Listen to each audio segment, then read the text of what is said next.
and welcome to Grand Terrace High School for the 34th playing of the Inland Empire All-Star Classic live here on Riverside TV. Tim Hatch, my name is Pep Fernandez. We appreciate you joining us tonight for this very special broadcast of the longest running high school football all-star game in the great state of California. Now tonight, Tim, it's going to be a very special night for the players, but also a new wrinkle to the All-Star Classic this season as a couple local legends return from retirement back on the sidelines coaching tonight in the All-Star game. What a great touch, Pep. The great Barry Meyer, RCC coach, legendary, and also Dick Bruick, legendary coach at Faux High and Kaiser High School. Great run at both schools. But not only the coaches, what a great opportunity on a beautiful campus and a beautiful California night for these players for a snapshot of their careers. This could be the last opportunity for some of them to play and some to showcase opportunities for people that are watching. Yeah, there's going to be college coaches watching the broadcast, you can be sure, and also college coaches roaming the sidelines for guys who might want to sign college scholarships. It's the biggest game in history. That's how they bill it. It's going down tonight at Grand Terrace High School, the very best from Riverside County against the top seniors from San Bernardino County. It's the 34th annual Inland Empire All-Star Classic right here on Riverside TV.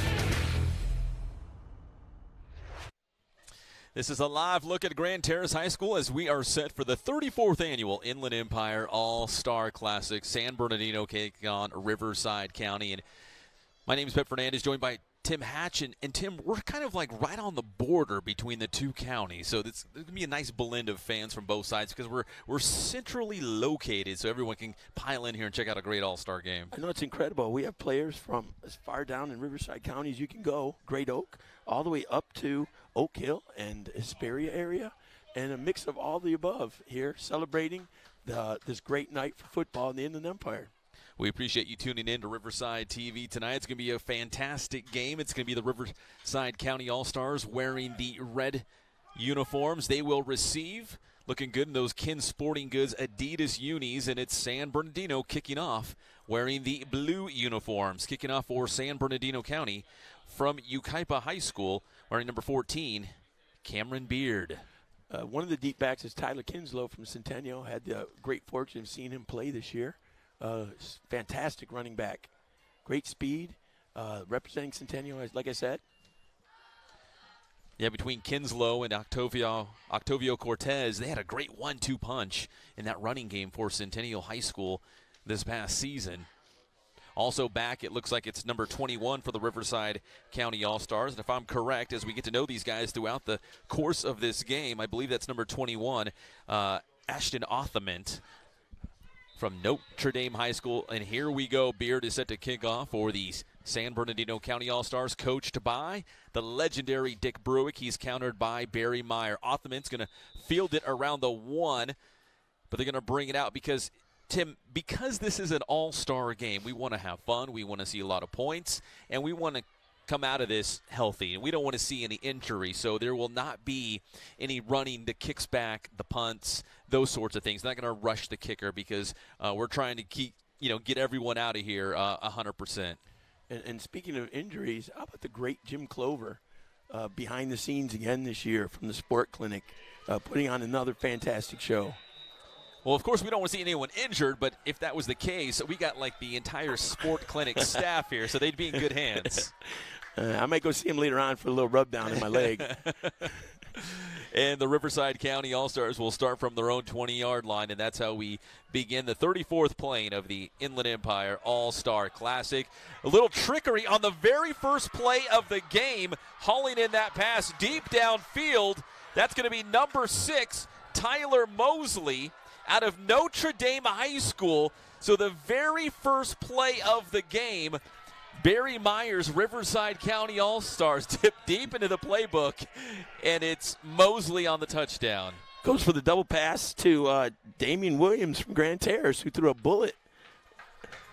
So here we are, 16 seconds into this game, and if this is going to set the tone for the rest of the night, it's going to be a wild night as Riverside County strikes first.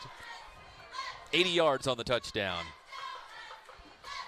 Now the point after. You know, before the game, I wonder if the coaches got together and said, hey, let's have some fun and let's open that playbook. They certainly did. They didn't waste any time as Michael Velasco out of Centennial High School boots it through, and here we go. It's 7-0 Riverside County, and we're only 16 seconds into this game. Let's see, at this rate of 16 seconds, a score, that would be 4 scores a minute. You do the math, Hatch. You're the teacher over here. I'm going to sit back and let you crunch the numbers as we look at a replay here. Wow, the great pass. What a fantastic pass. Yes. We've got to give credit to Damian Williams. Yeah, to Mosley out of Notre Dame High School, taking it in for the touchdown. That's a fantastic start for Riverside County. But, you know, Dick Bruick's been around the corner a time or two here for San Bernardino County. Don't put it past him to also bring out the trick plays at some point tonight. And you know, the kids involved in this, I want to touch on this a lot tonight, is the emotional side of playing that last game for a lot of them. And they're here to just enjoy the feeling of being out in the field another time.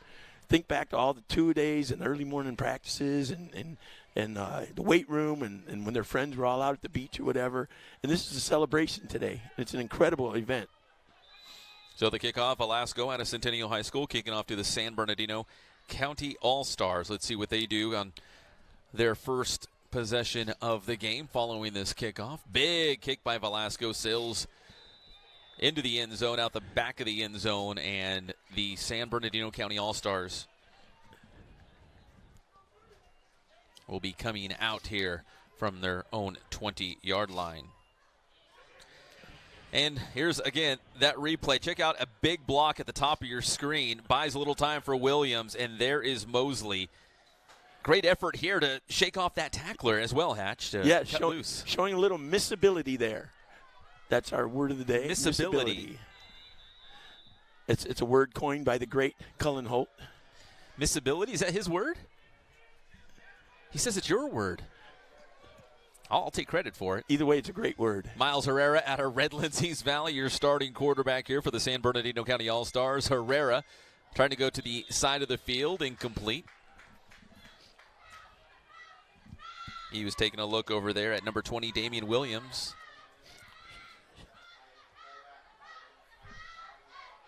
Second down coming up from their own 20-yard line. And it looks like Herrera is already coming to the sideline as we take another look as he was feeling the pressure in the pocket.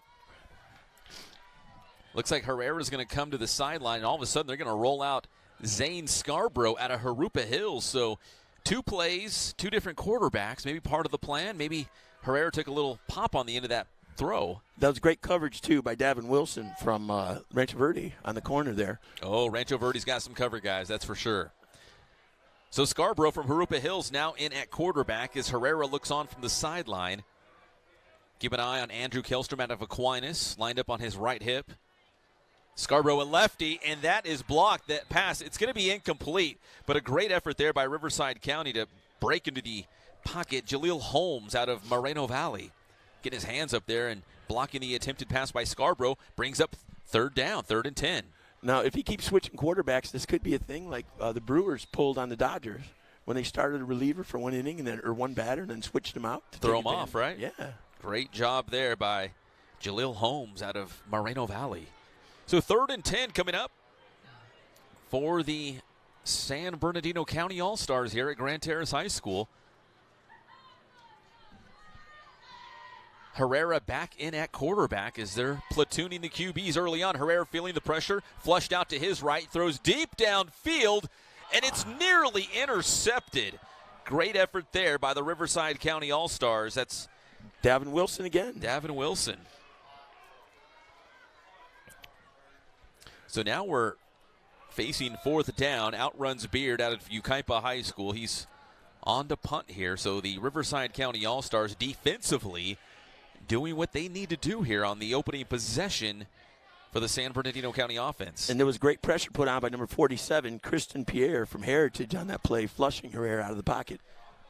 Yeah, Pierre's a special player for Heritage. They always got a lot of guys coming out of there. Heritage High School. Big kick by Beard. Fair catch, Othament, around his own 44, and that's where the Riverside County All-Stars will go back to work. And, you know, this year is again, a celebration of the Inland Empire, successful teams, teams that went to the semis or CIF finals throughout the brackets this year of all different divisions, and they're all represented pretty equally here. 7-zip, Riverside County, as they busted out the trick play on the very opening snap of this one. Nick Thornburg, the Hemet High School quarterback, he went out there first for the Riverside County All-Stars, and it looks like we've got a new QB as well for Riverside County. They're going to go deep downfield. That one is incomplete. That's Jacob Barledge out of Valley View High School, who's now in at QB for Riverside County. And they're airing it out today. They want to put some points up and get people going back and forth. I mean, that's what all-star games are about, right? Yeah. I mean, if you want to win the football game, you're probably going to run quite a bit, right? You're going to play run, play good defense, special teams, all that stuff. But in an all-star game, we're going to air it out. We're going to score some points. Let everybody get out there for their moment in the sun or under the lights. Barledge feeling the pressure, rolls out to his left, goes downfield. He's got Othament from Notre Dame. Othament, the catch, cuts inside the 30, the 25, the 20, still on his feet. Othament inside the 10, finally pushed out of bounds. It's going to be first and goal for Riverside County. That was a great move by Othament. Oh, but a bad marking. I'm sorry. They're going to put him outside the 10. It looked like he was easily inside the 10. We'll have to look when the replay pops up, but nevertheless, first down from about the 11. But he was avoiding tacklers the way people avoid romaine lettuce in the supermarket. Is that what was going on? Look It's at that. safe now. You can eat your lettuce, Hatch. Look at that. Look at him avoid that. He's slippery. Yeah, Othament's a special player. He had a huge year for Notre Dame. So first and 10 now from the 11. Kind of a bad spot. I would have put him inside the 10, but that's okay. 3 receivers to his right, hands off here. And all gobbled up around the line of scrimmage. That's number 22, the tailback for the Riverside County All-Stars on this drive. Dorian Cole from Moreno Valley. That was a great handle by Barledge on the snap. Snap could have been over his head, but he handled it. Still got the handoff. Dorian Cole out of Moval. We've talked about a couple of Moval Vikings early on here. Second down from the 11. Barledge, handoff. Bottled up again. Give credit to that San Bernardino County defense up front. Not giving them a whole lot to work with. Malachi Vaipulu out of Aquinas High School, one of the guys in on the tackle. Vaipulu's getting great push on that on every play. He's in the backfield before they even get the ball handed off. That Aquinas defense was fantastic this season. They were one of the tops in the area. The pass from Barledge. Quickly out to his left. Hooks up there with his receiver, number 12. And Kenny Cervantes from Upland on the tackle. But great tackle, good old-fashioned wrap-em-up tackle. Brendan Jenkins on the catch out of Beaumont High School. Beaumont, another great season. It's been a great year for IE football. Beaumont made it to the Division 11 semifinals this season, as did Hemet. As did Citrus Hill. As did Citrus Hill. That's And great. Santa Central. Oh, we had a bunch. Yeah, we had a bunch. But specifically in Division 11, we had Hemet and Beaumont. Same division, both semifinal teams. So now we're looking at fourth down and flags all the way around. And we look at some of the linemen out there, like number 73, big Mason McIntyre from Hemet, 6'4", 280 pounds. It's going to push the offense back 5 yards, fourth down, and looks like they're going to send out Velasco from Centennial High School to attempt a field goal here. Nice time to remind everyone the Festival of Lights in downtown. Hatchet's still popping off. I don't know if you've taken your family down there, but you can go check out the Mission Inn Hotel and Spa. It's a spectacle. Got all the games and the rides and the food, and of course, you know, all the animatronic characters and the lights on the Mission Inn. It's beautiful. And there's performances down there. My daughter danced in a performance down there. Did she really? Yeah, she was down at the Festival of Lights. Ah, love it. Velasco, Centennial, it's up, and it is no good. So we remain at 7-zip, and the San Bernardino County All-Stars dodge a bullet there.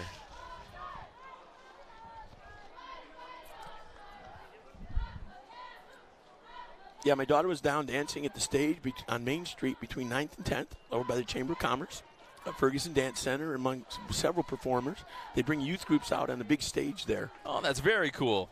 It's awesome to check out the Festival of Lights. Also, special thanks to our sponsor, Riverside Downtown Partnership. You can get more information at www.riversidedowntown.org. Stroll, dine, shop, explore. You got everything in downtown Riverside. It's a very vibrant area. I love going down there in the evenings, grab dinner down there. Check out the Festival of Lights, get a little food, stroll around. The Fox Theater, catch a play. Are you a play kind of guy? I am. Here we go with San Bernardino County All-Stars. Nothing doing there on first down. We still have 8:27 to go here in the first quarter. Time is ticking. And Herrera, the quarterback out of Redlands East Valley, is making his way to the sideline again. Let's see if he's not coming completely off. He's actually talking, strangely enough, to the former Rev coach, Kurt Bruick, who's now at Citrus Valley, but he's the offensive coordinator for San Bernardino County. That's very cool. Had a chance to work with the great Cullen Holt, doing the radio feed of that first game that Coach Bruick didn't have to take a bus to. That's right. It was Citrus Valley and La Quinta, wasn't it? Yes. So Herrera back out there in at quarterback for the San Bernardino County All-Stars. Completes the pass. About 5 yards on that play. Meets number 3, Devin Murray out of Cajon. So a couple CBL guys. And they're testing Devin Wilson out in this left corner. And he's came up aggressively every time. Here's a replay here as Herrera finds his guy, Murray. They list Devin Murray at 5'5", 175. He was one of those many explosive Cajon receivers they had the past 2 seasons. Snap to Herrera. The completion here, that should be good enough for a first down. That's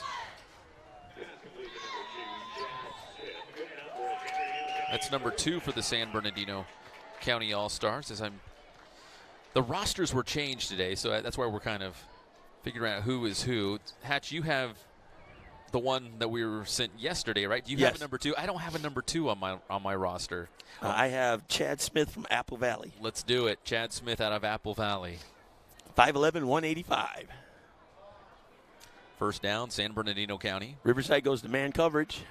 Herrera looking once again towards Chad Smith out of Apple Valley. Covered, great job by Jackson Turner from Rancho Verde, number 1. Yeah, Jackson Turner, one of the top athletes in our area. He's also in basketball season right now as Herrera was feeling that pressure, got rid of the football. Could not complete the pass. Second down coming up. And what a story about Turner going from wide receiver to quarterback. Yeah, in that CIF championship game against Upland in Division II, Jackson Turner playing quarterback, which is not his natural position. Another completion by Barledge and a big pickup here by Daniel Fortune out of Cajon. Third down, and I'd say about 4 to go here for San Bernardino County. People bouncing off of him like the old Asteroids game.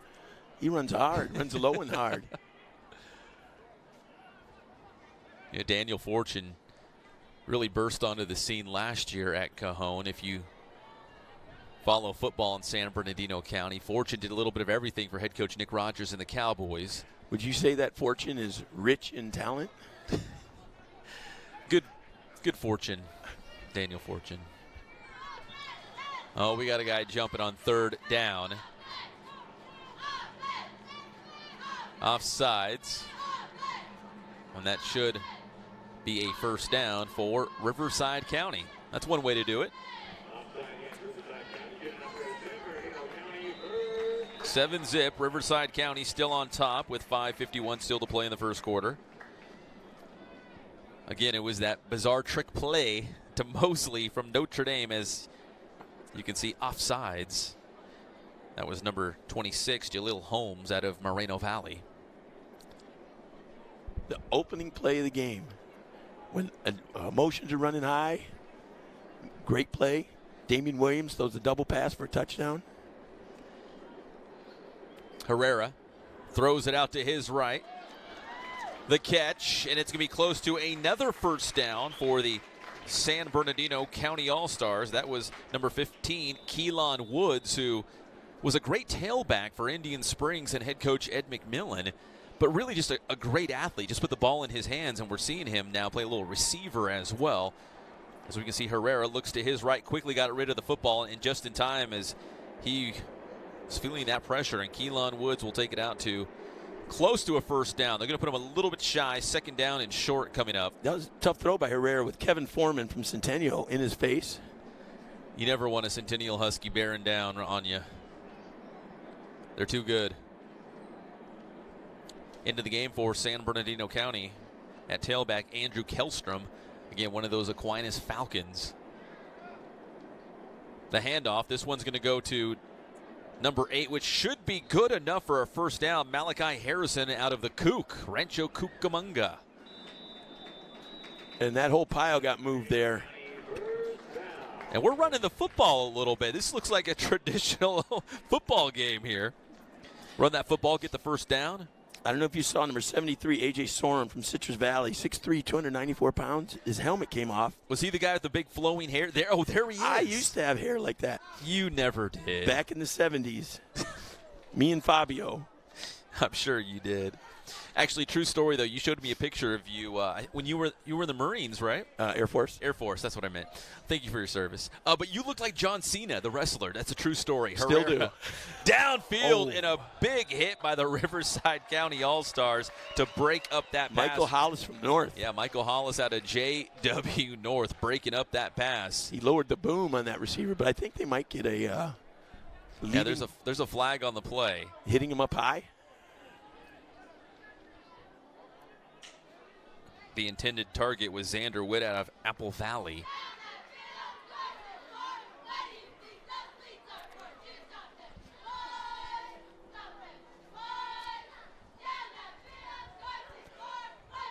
No flag? Yeah, they're going to wave it off.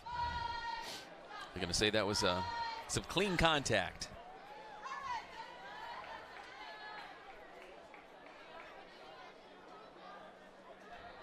Here we go on the replay.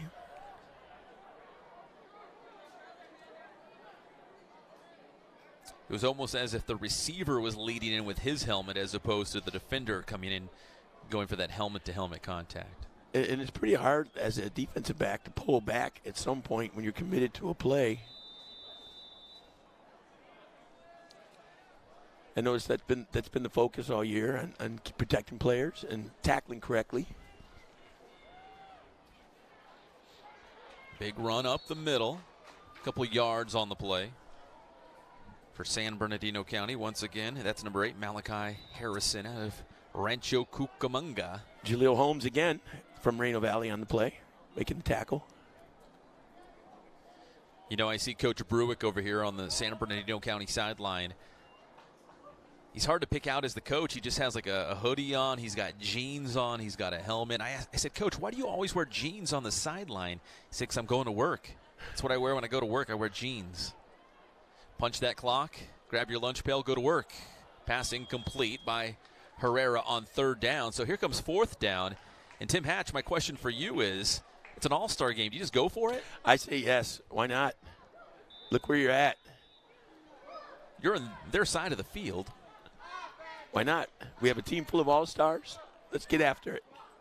So Herrera comes over and talks to offensive coordinator Kurt Bruick, the head coach at Citrus Valley, which, again, I find amusing because that was his former head coach when Bruick was at Rev, but now Bruick is at Citrus Valley and coached against Herrera. Does that all make sense?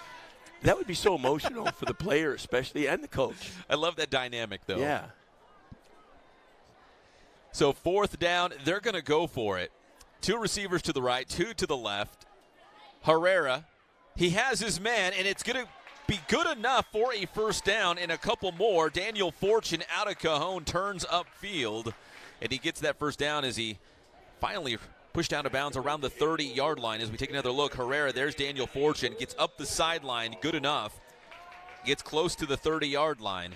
And Riverside pulled out all the plumbing, kitchen sink and all for that one. That was a tough play, tough throw. So the fourth down opportunity pans out for the San Bernardino County All-Stars as they're trying to dig out of an early hole. They're down 7-0 with less than 3 minutes to play here in the first quarter at Grand Terrace High School. But in an all-star game, is any lead safe? Not really. And you know what? We've had the great fortune, as we play off his name again, and there is Daniel Fortune on the far side of the field. But we've had the good fortune of having a lot of close games in recent years, even going back to some of those. I think at Ramona High School 3 or 4 years ago, it came down to the final possession, who had the football last. Because, you know, these guys are out here for a reason. They are the all-stars of the area, of the Inland Empire, and they play with some pride. And even though we're not returning kicks and punts, you know, they want to prove their point. And if you're a defensive-minded guy, you have your pride in not letting the other team score. And if you're an offensive guy, you want to prove that you can get by the best. A lot of pride, a lot of bragging rights on the line. Plus, some of these guys have not verbally committed to colleges, and I can bet there are college coaches watching the broadcast on Riverside TV, getting another look at some of these guys who are still trying to get some of that exposure, some of that attention before the traditional signing day comes the first week in February. Andrew Kellstrom out of Aquinas, bottled up and nowhere to go. Riverside County owning the defensive line up front. They were led by number 47. I believe that is Pierre, once again out of Heritage High School. They list him at 6'4", 230. Yes, and then also on that was Blake Seamson from Santiago. Oh, he's another good one. Pierre Seamson took about 4 different Riverside County All-Stars, but they drop Kellstrom. That brings up 3rd down and about 6 to go. So San Bernardino County not afraid to run the football a little bit. Mixing it up. Dick Bruick, Kurt Bruick running the offense. Herrera, he's got time, looks downfield, and it's incomplete. Just a little bit in front of his intended receiver, Xander Witt out of Apple Valley. So another fourth down situation. Definitely going for it. Now, Hatch, I love a good field goal, but this is an all-star game, right? You go for it. Absolutely. Jackson Turner on the coverage there again. I believe he's signed with Arizona State. I believe the U of A. I knew it was one of the Arizonas. I apologize to you, Arizona, if you're listening, for getting the wrong Arizona, because I know that's a pretty heavy rivalry. Definitely. You do not want to confuse those two schools in the state of Arizona. They'll come after you. So 4th down. We'll see if San Bernardino County can convert once again. They've already done it once on this drive. Herrera, he's got an open man. That's Harrison out of Rancho Cucamonga. Holds on to the football. It's going to be very close. Oh, they didn't give him a good spot. I think it's going to be about a half a yard shy. Let's see if they're going to even measure. I think they're just going to mark it short. He was shoved down by number 26, Jaleel Holmes from Moreno Valley, whose name has come up many, many times. Well, if you're a college coach out there, he's one of those guys to keep an eye on. Yeah, they're not even gonna have to walk it out. They're not gonna measure it, as he's gonna be just a little bit short. Here's the replay as Harrison turns upfield inside the 30, and his elbow came down right along the 25. So now the Riverside County All-Stars go back on offense. It's gonna be Thornburg out of Hemet in at quarterback once again. 3 receivers to his right, including a pair of Notre Dame Titans, Othman and Mosley.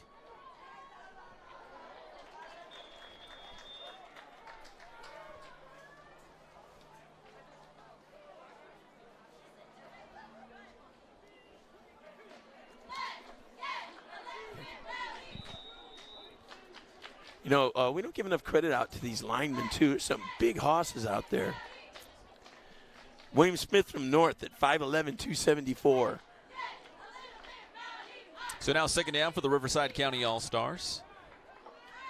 2 receivers to Thornburg's left, 2 to his right. 1:44 still to play here in the first. The handoff, and a couple yards up the middle for the Riverside County teams. Number 13, Kaviante Patterson out of Orange Vista. And Hatch, you pointed this out. They list him at 5'2", 110. That might be accurate. Looking at him from here, I would say yeah, because on one roster I saw him at 210, but on the he's official definitely roster, not 210. no, he's not.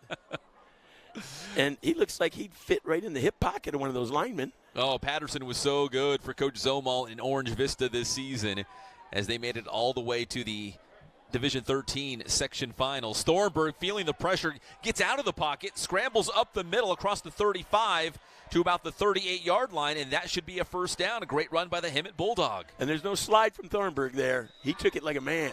He ran it like a fullback. Thornburg, 5'11", 165, so not the biggest guy in the world, but not afraid to get up the Patterson next to him, he dwarfs him. Yeah, he does. Yeah, Patterson was fantastic this season for Orange Vista. It was one of those teams where you knew they were going to run the football nearly every single play, but until you could prove they could stop the run game in Patterson, they just kept going back to it as Thornburg goes deep downfield, a little bit in front of his receiver, and it's incomplete. The intended receiver on that play was number 8, Wayne Thomas out of San Jacinto. And it's funny, Thomas ran right into the arms of Matt Logan, the Centennial head coach, who's deep. If you look, he's at the very edge of the coach's box. That's Matt Logan out of Centennial High School. Not too bad to have Coach Logan on your staff if you're Barry Meyer, the head coach of the Riverside County team. Coach Logan looks like he's still loaded up and plays some fullback. Nothing doing here. Mosley's all bottled up, and that's going to be a big loss for the Riverside County All-Stars. Looks like the San Bernardino guys sniffed that one out. All kinds of. Caden Masner from Ukaipa, number 47, leading the way. Well, they maintained their discipline, didn't fall for it, and just crushed the running back. And that's going to bring us to the end of the first quarter. We move to the second. And Hatch, that early touchdown stands up the very first play from scrimmage. The touchdown by Mosley out of Notre Dame is the only touchdown as we move to the second quarter, and it's 7-zip, the Riverside County All-Stars. So you want me to do the math on this? I can do the math on this. A touchdown a quarter would be 28 points. It slowed down quite a bit, right? We were on pace for about 1,000 points as we look at some of the best plays from the opening quarter, and it was Miles Herrera out of Redlands East Valley. He had his team on the move. Big hit there. There was no flag on that play. Thornburg out of Hemet High School was in as well. And it's been a lot of defense in this All-Star game so far. Big run by Thornburg up the middle. That was for a first down. And then the play that we just saw, Mosley out of Notre Dame, corralled in the backfield, nowhere to go, and a big loss. Thornburg, the pass, and here was the first play of the game, Hatch. Yes. A little trickery here, and a great job by Mosley. Not only the catch, but also after the catch to get down to the end zone. Yep, Damian Williams, hometown Grand Terrace Titan, throwing that pass. Special thanks to our sponsor, Riverside Downtown partnership. RiversideDowntown.org is the website, so please check it out. See all the cool things that you can do in downtown Riverside. So we move to the second quarter, 7-zip. The San Bernardino County All-Stars. They went to Wayne Thomas again from San Jacinto. Yeah. Just missed him. Led him a little bit too much. So the San Bernardino County All-Stars get the stop they needed here, as the Riverside County All-Stars will send out the punt unit. Back to receive is Daniel Fortune, and it would be a lot of fun to watch this guy return a kick. It won't happen tonight, but Daniel Fortune is a very special player out of Cajon. You know, I don't know if you knew, I had a chance to coach against Coach Bruick in the softball fields. In softball? He was a great coach at Kaiser. He was? Yes. Where were you coaching at, Tim Hatch? I was assistant at the Norte Vista High School in Riverside. And that was when Coach Bruick was at Kaiser, correct? Yes. Coaching softball at His Kaiser. softball teams were great. Very well coached, fundamental, just like his football teams. Othament on to punt from Notre Dame High School. No rush. Big kick by Othament. End over end. Bouncing around. Takes a Riverside County bounce to about the 30-yard line, and that's where San Bernardino County will take over. Still looking for their first points of this game with 11:47 to go in the second quarter. And speaking of Matt Logan, I had a chance to catch the Centennial Mater Dei game. And I don't know if you saw that play where the quarterback from Centennial was so tricky with the ball that the referees blew the play dead and he ran for a touchdown. It went viral, didn't it? I think I saw on Twitter a lot of people were sharing that video because it should have been a touchdown. And I think that would have changed the whole face of that game. Could be right.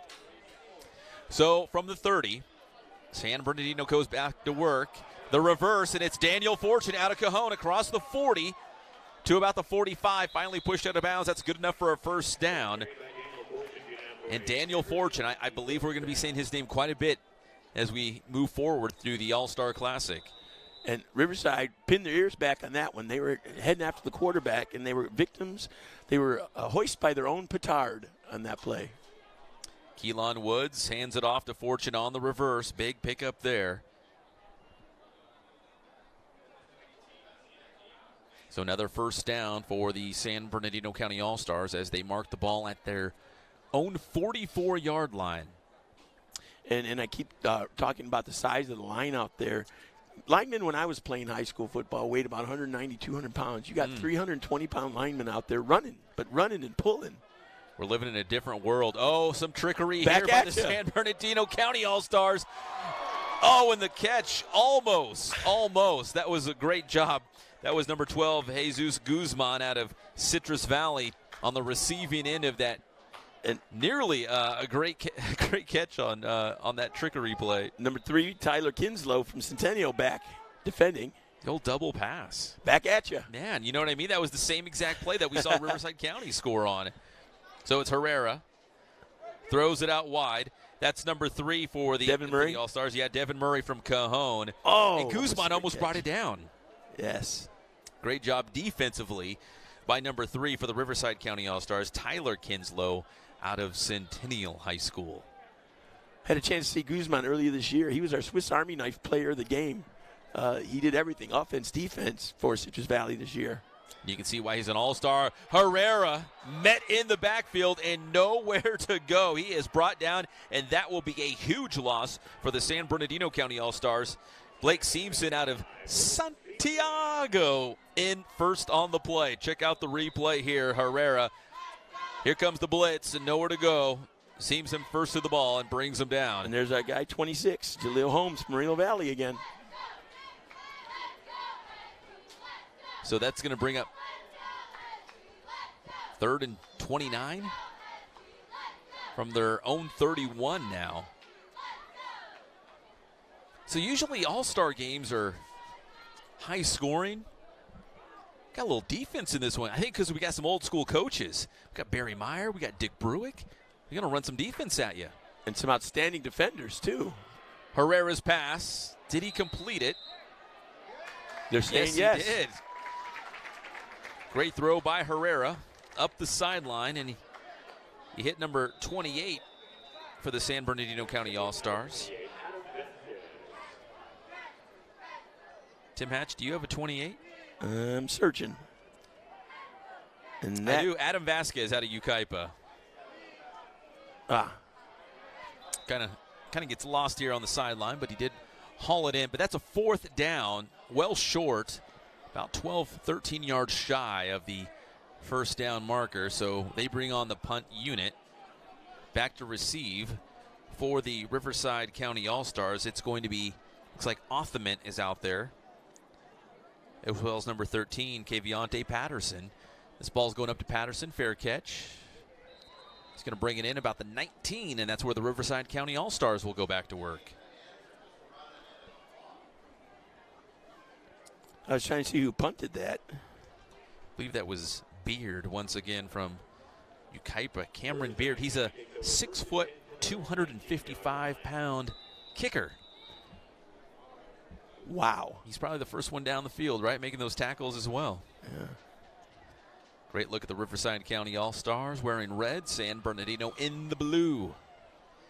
We're live at Grand Terrace High School, which is, again, right on the border. You know what I mean? We're getting fans from both sides coming out here to Grand Terrace. And we appreciate you watching on Riverside TV.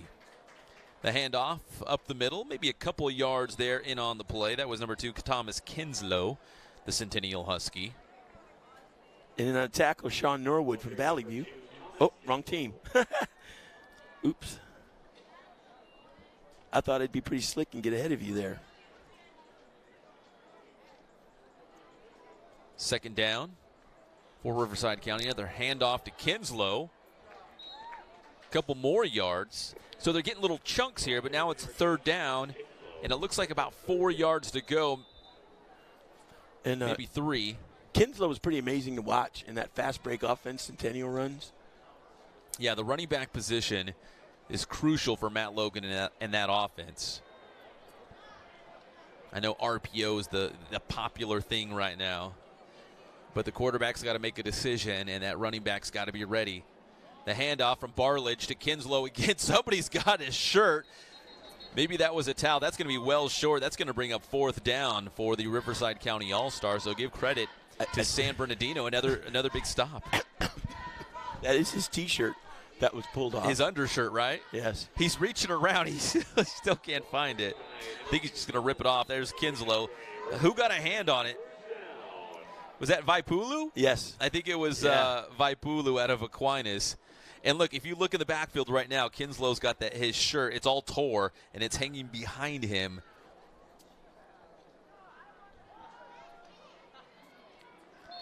Kinslow once again. Back in the day, we used to wear tearaway jerseys. I don't know if you remember those days. Look at that. There goes his undershirt. Someone's got to help him out. Someone's got to go over there and tuck it in or rip it off or something, right? Looks kind of cool on TV, though. Does it? It like he's a warrior. Yeah, out there. I was just going to battling. say a warrior, yes.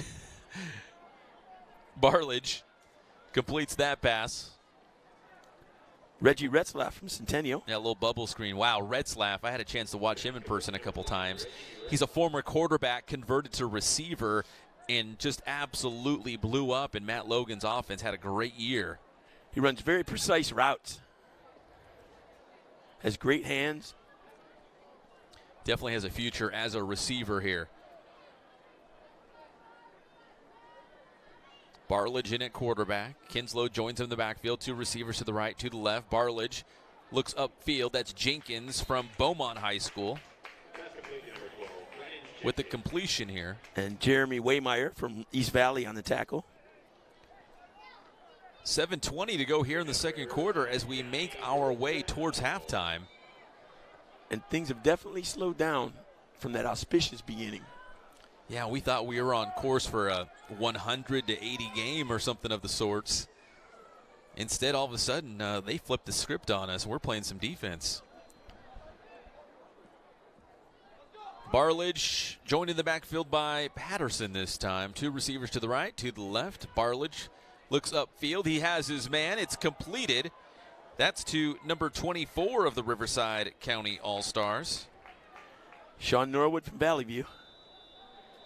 But Sean started to go the wrong way a little bit. He had momentum going forward, tried to pick up some extra yards, ended up losing a couple.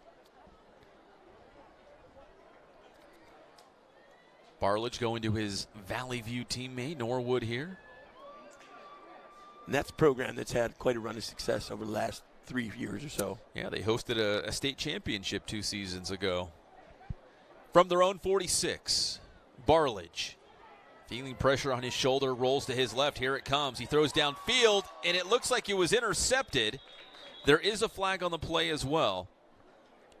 That was number 1 for the San Bernardino team, Jeremiah Edmond out of Aquinas, but I don't know if that interception is going to stand up here. Let's see what the flag is. Riverside sure is bringing a lot of pressure.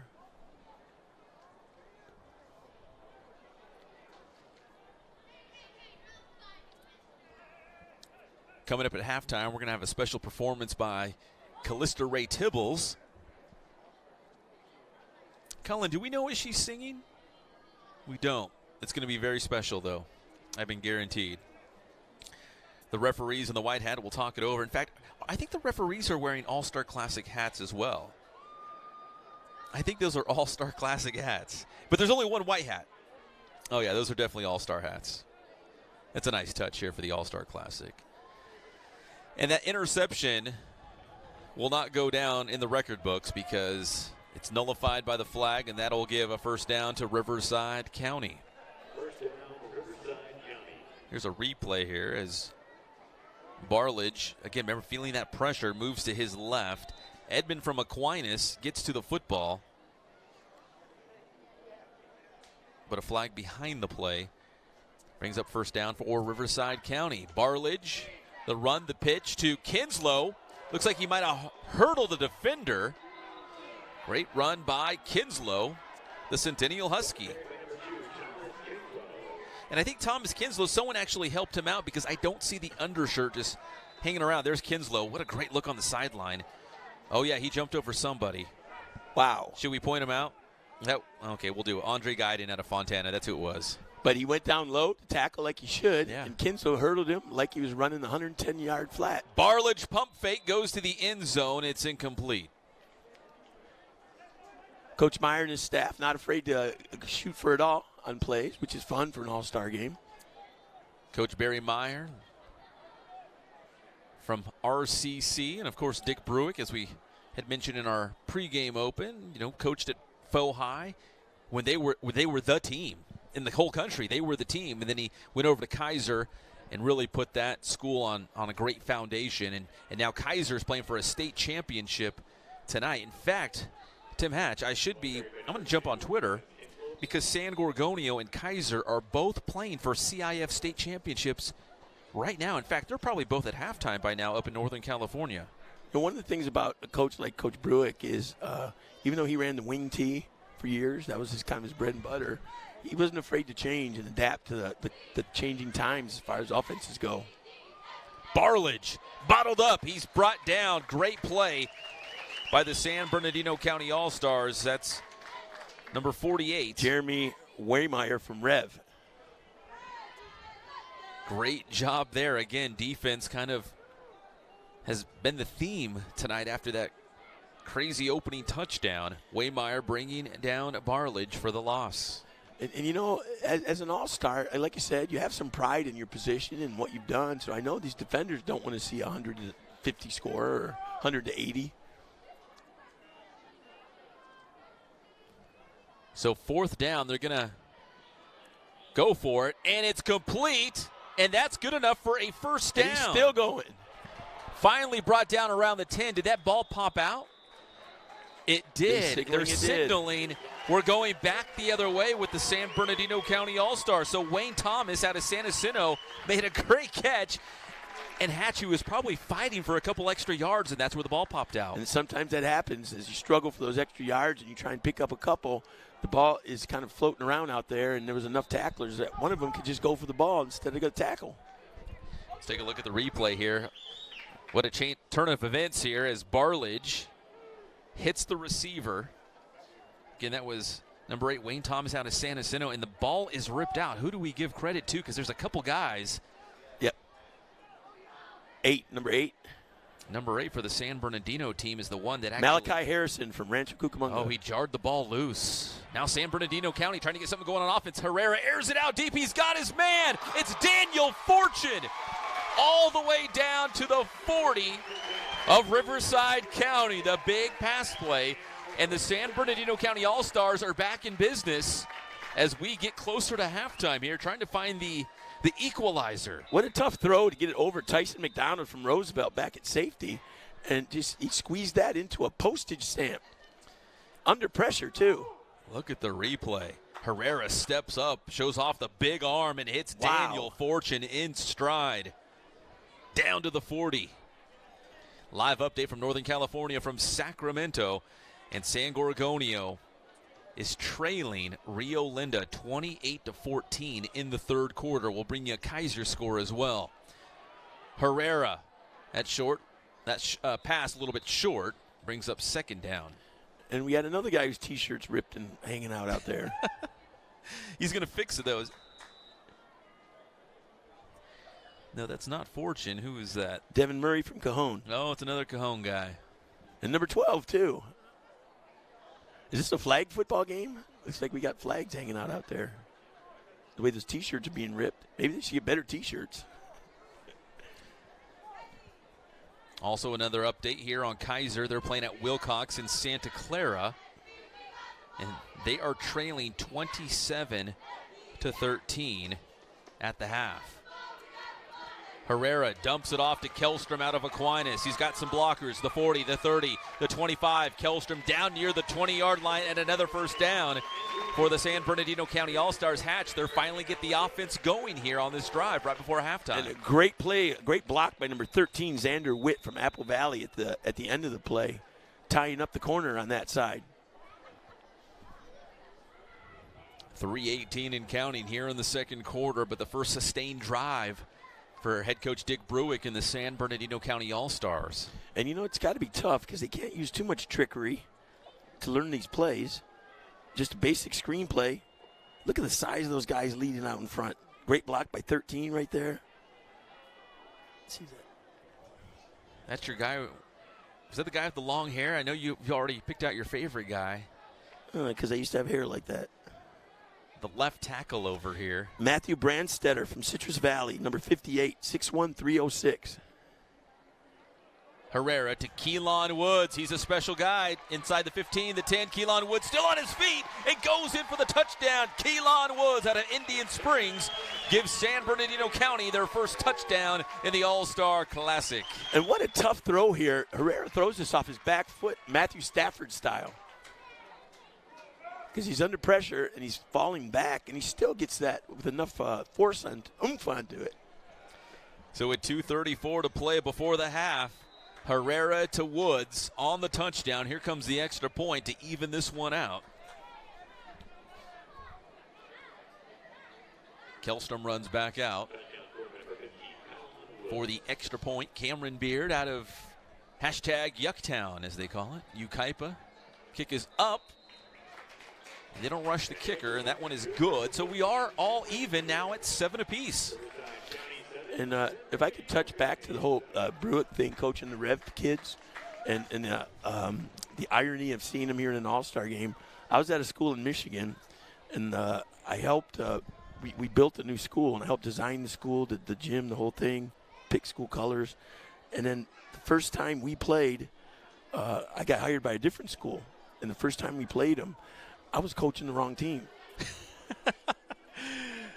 Takes some getting used to, right? As Woods goes in for the touchdown there, the first San Bernardino County score of this game. That was a great drive going back to the long pass play from Herrera to Fortune. This kind of set it. And they mixed things up very well. And a screen pass, that was the big play, was that screen. Because he had they caught Riverside pinning the ears back and coming flying up. Herrera to Fortune, then Herrera to Andrew Kellstrom on that screen pass, and then Herrera to Keelan Woods, the lone representative out of Indian Springs. Patterson the fair catch out of Orange Vista with 2:34 to go here. We're all even at 7 apiece. Hatch, I think this one's going to come down to the wire again. It's a great game on a great night and an incredible facility. It's my first time being here at Grand Terrace. What a beautiful place. Yeah, one of the great stadiums here in the Inland Empire. Tucked in between, I'd say, Riverside and Colton, right? Is that fair to say? Yeah. Yep. 'Cause I know over the hill that we got Loma Linda right over there. San Bernardino is just beyond the freeway over there, like hospitality area. A great stadium here, right on the border between the two counties. So the Riverside County All-Stars come back out, and outside of that first touchdown pass, very first play from scrimmage, the San Bernardino defense has done a great job. Barledge back in at quarterback. The Valley View QB has his receiver. That's Retzlaff up the sideline across the 30. Let's see where they mark it. They're going to put it at the, it's like about the 34. Pretty good spot. And I love watching Retzlaff run his routes because as a former quarterback, he knows the precision that's needed to run these. And there's no wasted motion from him. There's no wasted steps. Very precise route runner.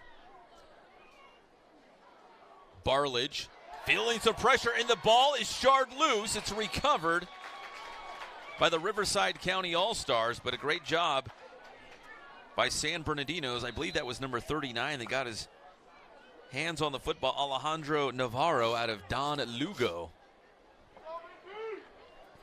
Navarro doing a great job, but Riverside County able to fall on the football and recover. Barledge to Mosley. Up near the 40. About 5 yards on the play. And we could talk about the defenses here. Defensive backs are closing on these plays very quickly. They're making sure there's not too many yards after catch happening. There were some very good secondaries in the county of San Bernardino this year between Upland and Cajon and Aquinas. You know, and they're missing Sanjay and Kaiser. You know, Sanjay and Kaiser would have guys in this game tonight, but they're up north playing for state championships. Both are trailing right now. We'll bring you an update. Big run by Kinslow up the middle across the 40, down to about the 38-yard line. Thomas Kinslow right up the gut of that San Bernardino defense. Man, he squirted through there like it's like soap in a shower. He just shot right out of there. Hard to pick up. That's why you use it out of a pump bottle, you know what I mean, instead of the bar of soap. I'm old-fashioned. The handoff, Kinslow again. Couple yards on this one with 1:22 to play before the half. Here's another name we've said quite a bit today, Jeremy Waymeyer from Redlands East Valley, Yes, leading sir. the way on that one.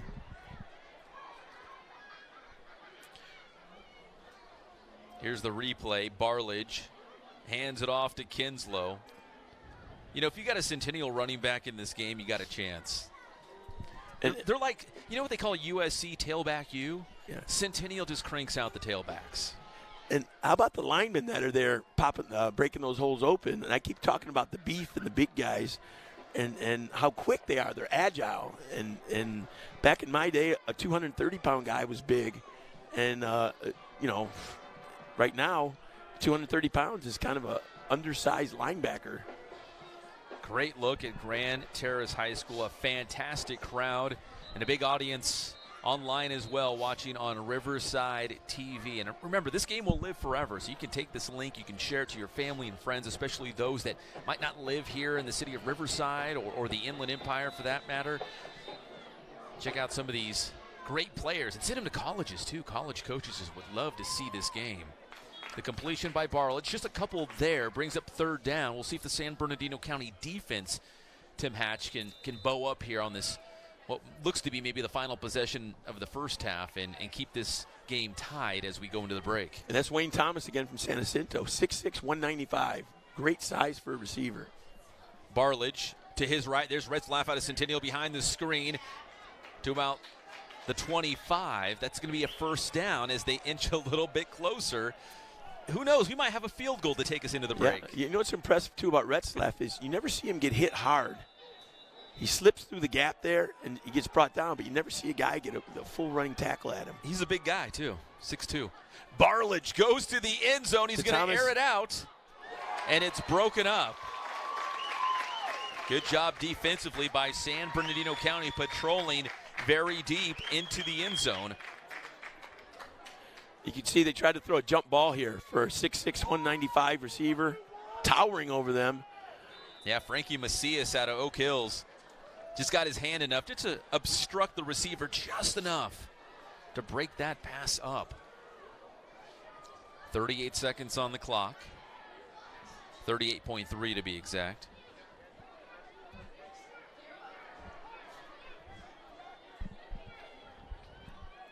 Second down. Still plenty of time for Riverside County. Take a couple more shots at the end zone. He's looking for Retzlaff. Yep. And there's the flag. Yeah, I thought his hands were on Retzlaff before that ball got to him. So pass interference, and will breathe new life into this Riverside County All-Star drive. 31 seconds to go before the break. And again, I'd like to talk about Retzlaff and the pattern he runs. His routes are incredibly precise. He's like a surgeon out there. Dr. Retzlaff? That's it, I presume.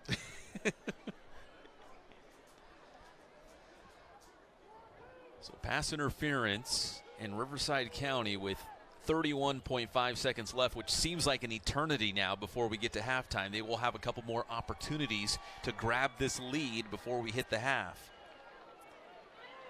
Definitely a penalty there. Yeah, hands on Retzlaff before the ball had reached him. So we're looking at first down now for the Riverside County All-Stars.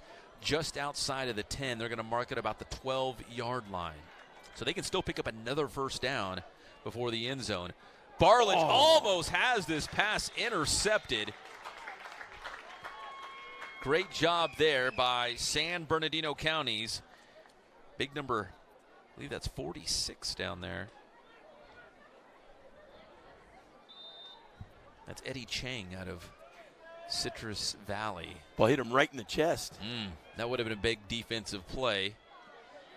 3 receivers to the left, 1 to the right. 27 seconds to go. Second down for Riverside County. Barledge feeling the pressure. Little shovel pass out to Kinslow. Met at the 10-yard line. Big hit there. Not much doing. That was number 20, Damian Williams, out of Grand Terrace. Laid some helmet down, and he stops him at the 10. You know, we refer a lot to the sizes of these guys and how big and how tall. But someone like Kinslow, he's 5'10", 195, and that's kind of small for a tailback if you look like Division I level. And a lot of these guys, they don't have the measurables. You know, they don't have that size that pops out at you. But if you watch them play, they play with a lot of heart. They play with a lot of desire. Yeah, there's Kinslow, number 2 in the huddle. There's a look at the San Bernardino County All-Stars as they kind of rehearse what they want to do on defense on these final couple plays with 18 seconds to go. You know, Centennial's had a tradition of having small tailbacks, but they usually have pretty big offensive lines, and those tailbacks just kind of hide behind those guys, and they see the hole, and they just explode through there. I'm thinking of a guy named Romello Goodman who played about 5 years ago. Man, he was probably 5'4", 5'5", but he was explosive, and he would hide behind Vianney Talamaivao and Cameron Hunt and those big offensive linemen, and he was very good. And that's what I do when I go to family events. Like Thanksgiving, I hide behind my in-laws. And then you explode when you see the hole. That's right, and I grab that turkey with the skin on it. Right to the front of the line. That's right. Get in their hip pocket and follow them. So we're looking at third down with 18 seconds to go from around the 10. They could still get a first down here. Retzlaff to the right, trips to the left. Barledge. There's Thomas. Thomas out of San Jacinto. Can he get to the end zone? He's fighting his way, finally pushed down. Great job by San Bernardino County. 8 seconds, and the clock is still moving. That might be the final play. Nope. Timeout? Yes. Oh, they call a timeout with 6.4 seconds. Actually, I think they're going to measure, too, because that could be a first down. I don't know if it's a mute point at this point. Thomas, great catch. For a second, I thought he was going to get to the end zone. Great job defensively by San Bernardino County to stand him up. They will measure because it could be a first down, which would be huge because if it is a fourth down, you've got one shot at the end zone. If it's a first down, with 6 seconds left, you might get 2. You might squeeze in 2 plays, Tim. 2 quick plays. Jeremiah Edmond from Aquinas denied him at the end. Stood him up and laid him down. But right here, I would say look for a lob. Look for something in the corner. You got 6'6", Wayne Thomas out there. You got 6'3", Reggie Retzlaff out there on the 2 sides. And they're going against DBs that are a few inches shorter than them, quite a few. Look out for that little lob, maybe a pick play to get to the lob. So we'll see what they do here in these final couple of plays. It's been an entertaining and competitive first half. You know, for my own selfish reasons, Tim, I never want to see a blowout in an all-star game. Right. I want it to be a battle. In fact, the last blowout we did, and I think it was the Riverside County versus Orange County, or the IE versus the Orange County game, All-Star Classic at Corona High School a couple years back. The IE blew out Orange County, but here we go. It is a fourth down. Barledge. There it is. There's the fade. The fade to Retzlaff. It might be a little too deep. He's out of the end zone. Incomplete. So San Bernardino County's defense rises to the occasion. They get the football back. Turnover on downs with 4.9 seconds left. If you're San Bernardino County, do you just air one out just for fun? I'd say, yeah. Why not? Well, it's an all-star game, right? Throw it to one of those quick backs and let him catch and get some yards after the catch. Because if you're Riverside, you got to get back in that prevent. You called it, Tim. The fade to Retzlaff, which isn't a bad idea. Just a little long in the corner. Very well defended, too, though. You know, if this was a league game, if this was Big 8 League, Inland Valley League, River Valley League, you know, of course, you take a knee and you get into the locker room feeling good about a 7-7 tie. But it's an all-star game. Maybe you just air one out just for fun. Yeah, let's see. Well, they're not necessarily lined up to do anything crazy here, but you just never know. It's Coach Bruick, right? He's got some tricks up his sleeve. They're going to take a knee, and that's how we head into the half. Wow, it's 7-7 here at the break at Grand Terrace High School. Both these teams, I mean, Tim, it's only 7-7, but we've had a bunch of big plays in this game. There's been a lot of action. We've seen just about everything happen here.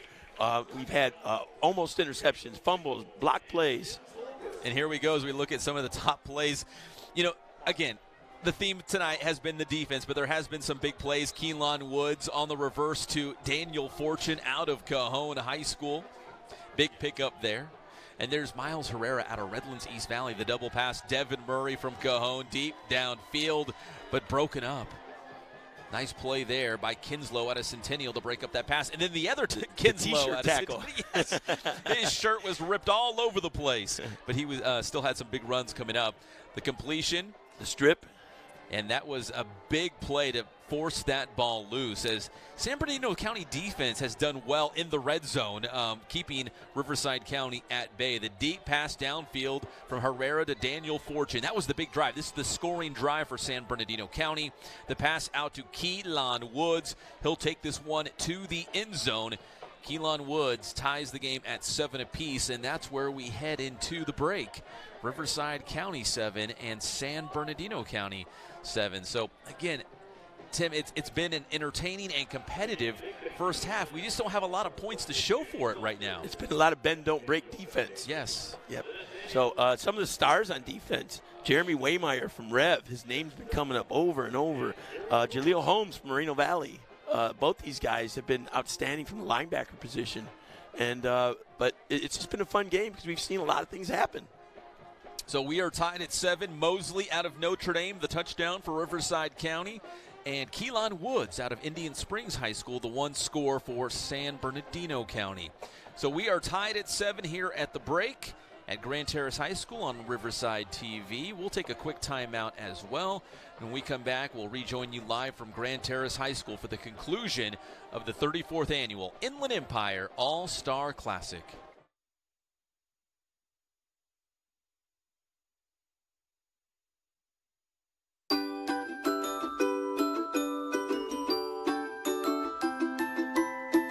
Got junk too big for the trash can? Then call 311 to schedule a bulky item pickup.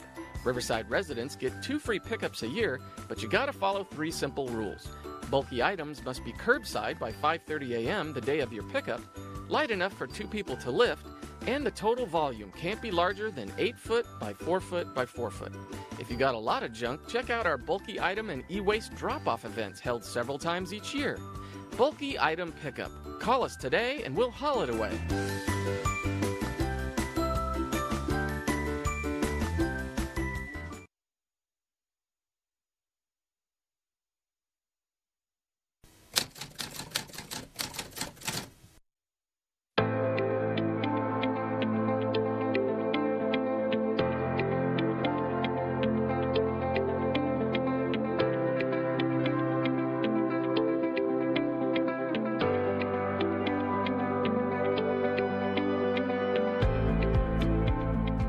Police officer pilot.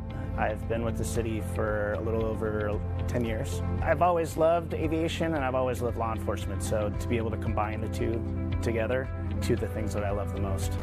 I've got experience in the background in law enforcement, so to couple that with aviation and fly every day and still do police work, that's why I'm out here. Work day shift 7 to 5. I usually get here a little before 7. We'll get an email on what occurred the previous evening, so I'll go through those. I'll also check temporary flight restrictions, so I'll check those and see if there's any in the area that we can't fly into.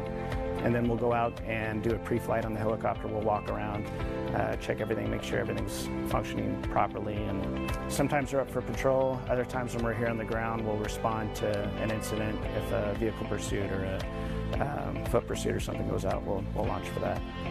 If there's a fire in the river bottom, we'll go up and provide air support for the firemen on the ground. Code enforcement uses us for their green pool flights, so we'll go up and we'll look for green pools. We're assisting a lot of different departments. I'm a 4th generation Riverside resident out of 5 generations now. My family has set roots here back in the 1900s, and I've got a connection to Riverside, so family and friends are here, and it's nice to give back to the community that you've been brought up in. So, if I were to just describe my job in 2 words, it would be uniquely awesome. Yeah. It's awesome. I get to fly a helicopter and do something that I really enjoy doing, at the same time protecting and serving a community that I grew up in. So.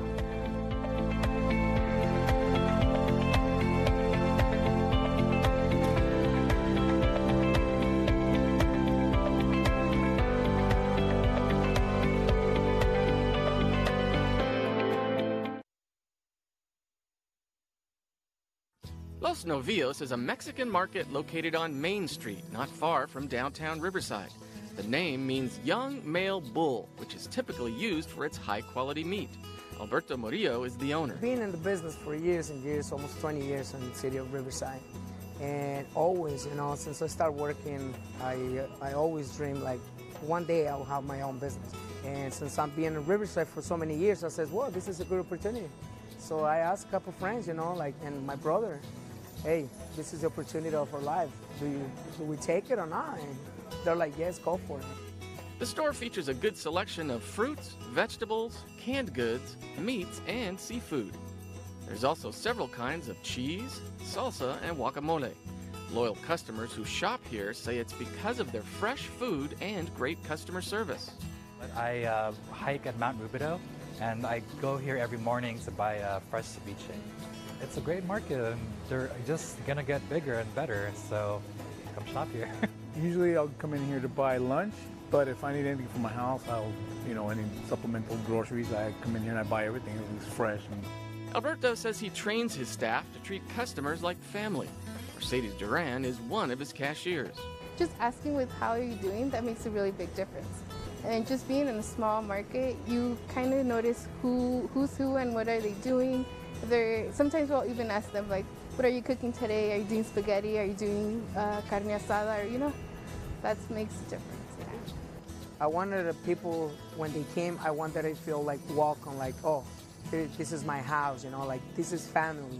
And that's what I wanted to tell all my customers, that they're not just customers, they're guests for me. They're guests, they're my guests, they're my family all the time. When they came, if I know their names, I tell them about their names and everything. I shake hands all day long, and I think they like it.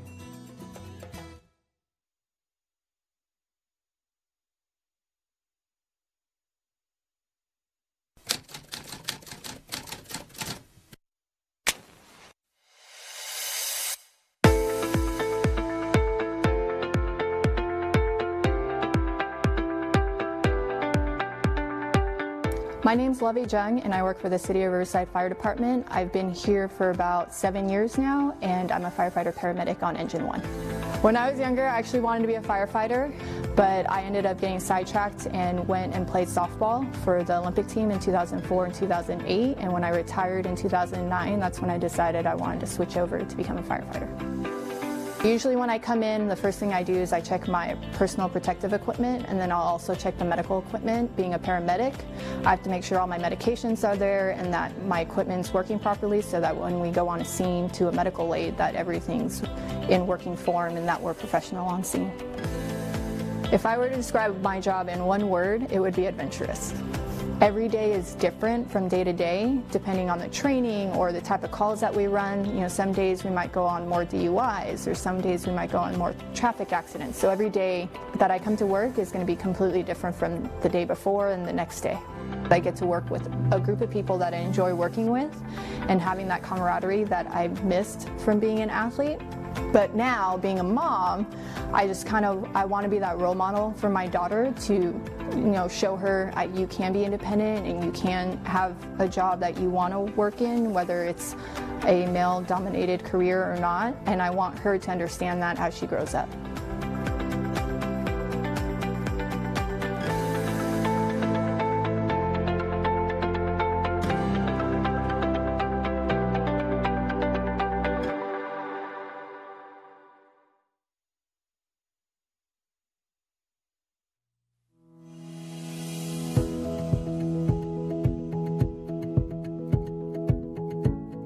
need to make sure our seniors are safe with consistent proper nutrition and healthy foods delivered to their homes.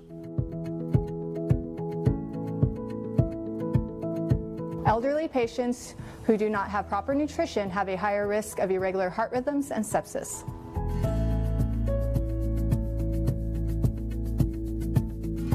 Riverside's Meals on Wheels program can always use your help. If you can volunteer or donate, you can visit our website and get more information how you can participate, and we thank you.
Do you have unneeded prescription medications and don't know what to do with them? CVS Pharmacy and the Riverside Police Department have a safe and secure drop box located inside the Magnolia Police Station. This free and anonymous service keeps dangerous prescriptions out of the hands of children and abusers while protecting the environment through proper disposal. Most over-the-counter and prescription medications are safe to drop off, however, there are some restrictions. Items such as thermometers, inhalers, aerosol cans, ointments, lotions or liquids, and needles and sharps must be disposed of elsewhere. And please, residential clients only. This service is not for businesses to dispose of their medical waste. Help the City of Riverside keep dangerous prescriptions out of the hands of children and abusers by disposing your unneeded drugs in a safe, secure, and environmentally friendly way.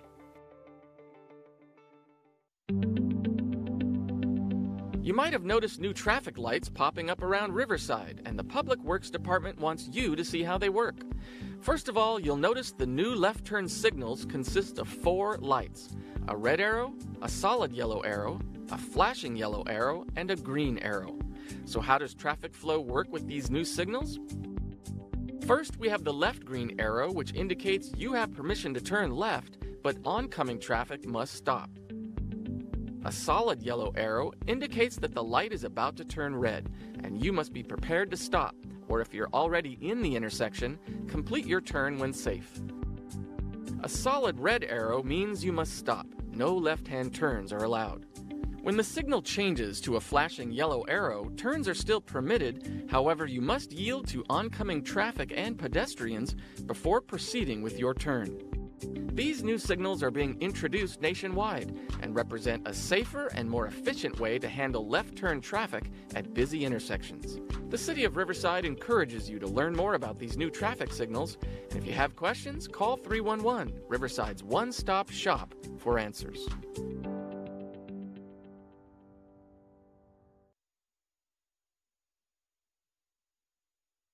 The City of Riverside has launched Riverside Alert, a mass notification service that allows emergency crews to alert you in the case of an emergency, potential hazard, or safety concern that may directly affect you. When you sign up, you'll receive a message on the voice or text communication method of your choosing.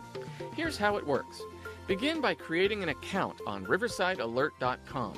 Once you've entered your information, you'll be listed to receive alerts. All information you provide will be kept strictly confidential.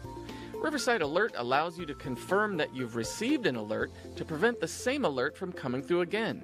You can also choose to receive notifications about events that may affect you or your loved one's workplace, home, school, and more. Go to riversidealert.com and sign up today.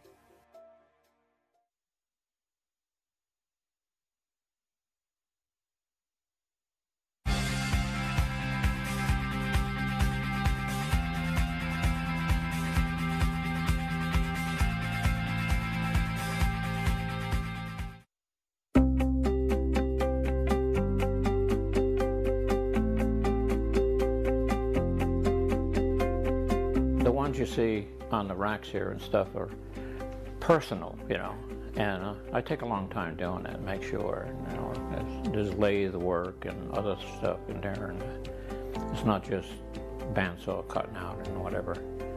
These things, it takes 3 or 4 days at a time to make one, and with the train it took probably a week. People say, you know, you can sell these. You go on eBay or whatever and sell them. And no, that'd be like work. I'm retired, you know. When I was in Fleetwood, they had a charity called Rosie's Kids. And they used to do little fundraisers and stuff all year long to get enough money to buy clothing and food and stuff at Christmas time.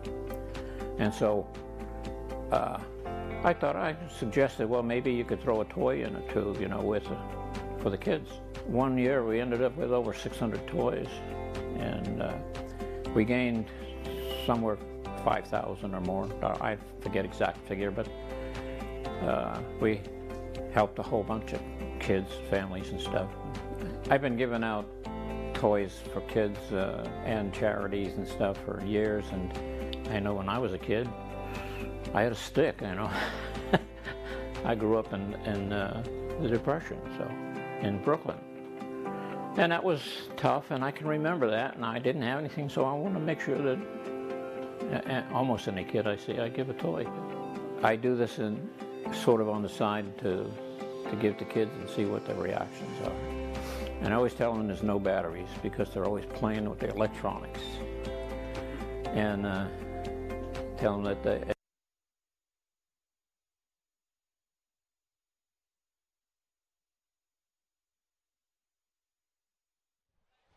And we are at the half here, just set to kick off the third quarter at Grand Terrace High School, and it's Riverside County 7 and San Bernardino County 7 here at the 34th Annual Inland Empire All-Star Classic. It was an eventful first half, and like we had mentioned, Hatch, not a lot of points to show for it. I think in large part to the San Bernardino County defense, who was able to get some stops in the first half with Riverside County approaching the red zone. Here was the first play from scrimmage as Mosley out of Notre Dame shakes off that defender.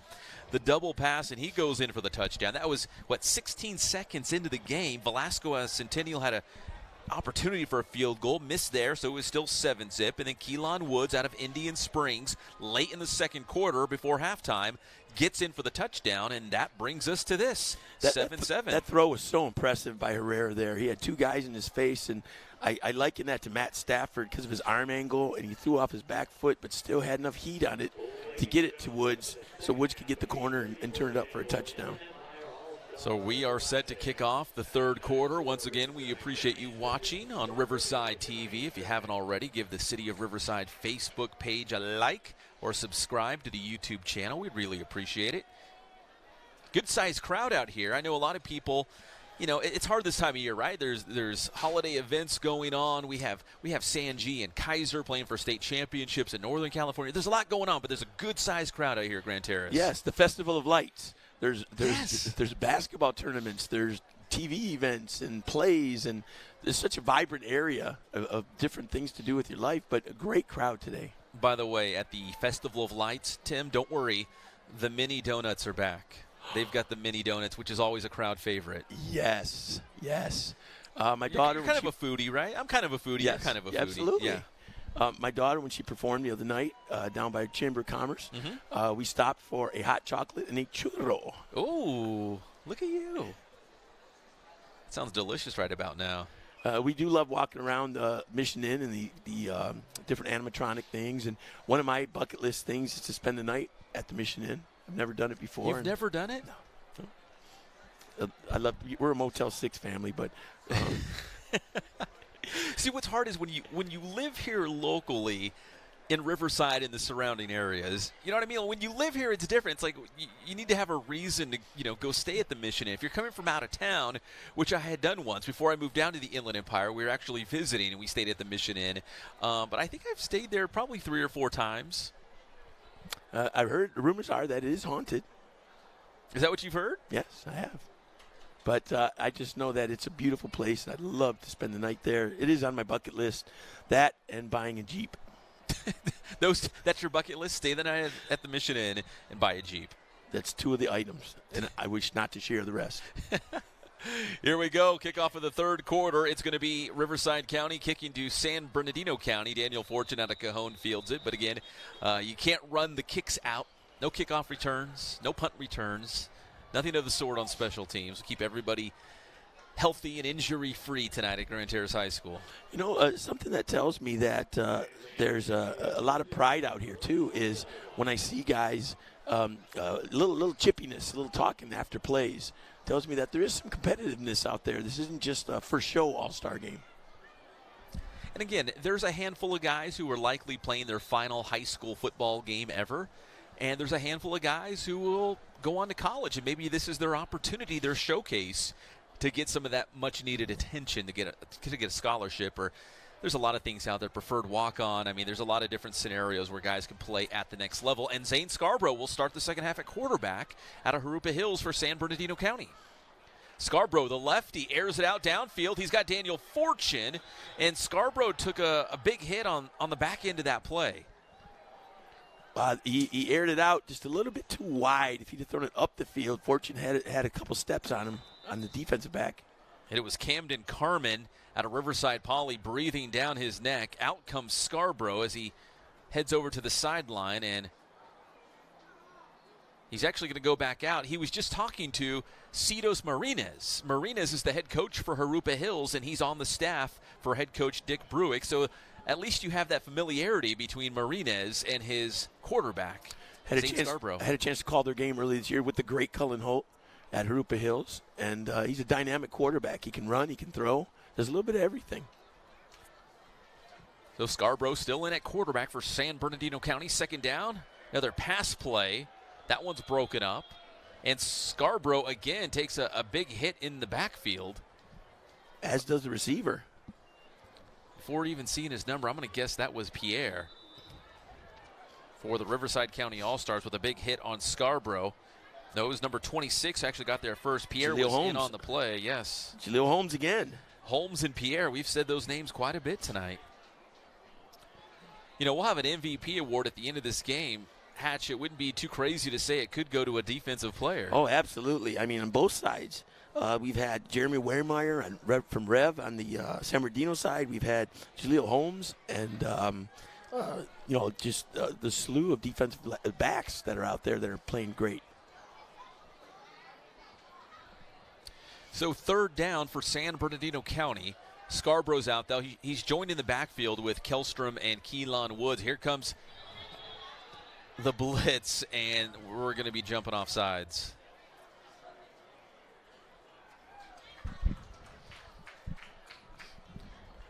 Oh, they're saying that it's against Riverside County. It looked like someone on the offensive line for San Bernardino jumped, but he must have flinched on someone who jumped off sides by Riverside County. Well, Riverside. A little bit of movement. I think in that neutral area, too. Might have touched somebody up there, but they're ready to play. Riverside is bringing it on the defensive side. They're laying the leather to them, as we used to say in the old days. The leather hats, right? The leather helmets. Third down, 3rd and 5. Woods in motion. Scarborough took a peek at him. Now he dumps it off to Kellstrom. That's going to be a first down. Andrew Kellstrom out of Aquinas across the 35, close to the 40. Good job by Scarborough to hang in there and then dump it off to Kellstrom. He looked at Woods a little bit on that wheel route coming out of the backfield, but looked him off, like you said. And then how about the lineman out there leading the way blocking on that? Always got to give love to the line. They make it go, right? Number need the guys in the 58, Matt trenches. Brandstetter from Citrus Valley. So he looks to his right, took a little peek at Woods. Then he dumps it off to Kellstrom in the big block downfield.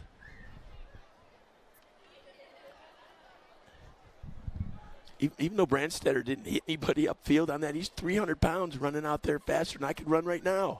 I think just the fact that he was running downfield, guys were probably getting out of the way. First down for the San Bernardino County All-Stars. 2 receivers to the left, 2 to the right. Kellstrom from Aquinas joining Scarborough out of Harupa Hills in the backfield. Scarborough feeling the pressure, goes downfield, nobody there, incomplete. And that's one of the dangers of an all-star game. I think they might have had a misinterpretation on a route, some confusion. Well, that's the challenges of an all-star game, and specifically the coaching staff, when you only have 4 practices together. Maybe keep things a little bit simple, right? You know, so guys are all on the same page for the All-Star Classic. Then in Riverside, look who you have back there as a safety. You've got Jackson Turner from Rancho Verde, one of the best athletes in the Inland Empire. Yeah, I'm taking a look at this secondary, Tim. That's a scary secondary for the Riverside County All-Stars. Tyler Kinslow out of Centennial. Jackson Turner, looks like he's playing safety here out of the Rancho Verde High School. They got some good ones out there for Riverside County. Davin Wilson also from Rancho Verde. The handoff from Scarborough to Woods. It looks like it's scooped up. No one really knew what was going on here, and it's in for a San Bernardino County All-Star touchdown. Kervin Jones from Heritage. It looked like they weren't exactly sure what was going on there, but Jones out of Heritage, the presence of mind, Tim, to just simply scoop it up and run the other way. I don't know how surprised he was. The ball just showed up. Jones goes in for a touchdown. It looked like the exchange from Scarborough to Keelan Woods was muffed, and there was Jones, Kervin Jones out of Heritage. And Riverside County takes the lead 13-7 with 10:48 to play. Velasco from Centennial on for the extra point. The hold, the kick, and they nod yes, it is good. So 14-7, Riverside County jumps back on top. How telling is that we have a defensive touchdown with all the offense we've seen? The defense Sounds still about comes right. out and scores a touchdown. Here's a replay. Here was the exchange. Scarborough trying to hand it off to Woods. Again, we were just talking about the miscommunication, right? Yeah. With an all-star game and trying to get everyone on the same page and how many plays do you implement during the week. And there's another look at it, too. And Jones, the big guy, he had help downfield. He had some blockers just in case. But Jones takes it in for the touchdown, the Heritage Patriot. I think Elon Woods thought that'd be some play action. Mm-hmm. He was surprised the ball came to him. And he was going to run a bubble route out there, a wheel route, I should say. Irregardless, or regardless, whichever way you want to say it, the defense scores. Depends how you're looking at it, right? So 10:48 in the third quarter, and the Riverside County All-Stars are back on top. So San Bernardino County, who has not led in this game yet. So how long was that scoring drive? The 2 touchdowns for Riverside have been quick. Single plays. Oh, my goodness. You're right. First play from scrimmage and a defensive touchdown here is that kick by Velasquez sails out of the back of the end zone. So I'm going to say their average scoring drive is 12 seconds. Yeah, people are going to look at this box score at the end of the game. It's going to be a wacky box score. Big-time stats, not a lot of scores. That's some great numbers. Looking down at Coach Bruick and his coaching staff. As we mentioned, Kurt Bruick, the head coach at Citrus Valley. He's the offensive coordinator. Coach Marinez, the head coach at Harupa Hills. He's out there as well. Looks like Herrera's back in at quarterback. Now, coming out the back of his helmet, is that a piece of somebody's T-shirt? It might be Kinslow's, the rest of Kinslow's undershirt. Or a bandana, one of the two. Herrera hit deep in the pocket. It looked like the ball might have came loose for a moment, but it's still going to belong to San Bernardino County. Several guys in on the play.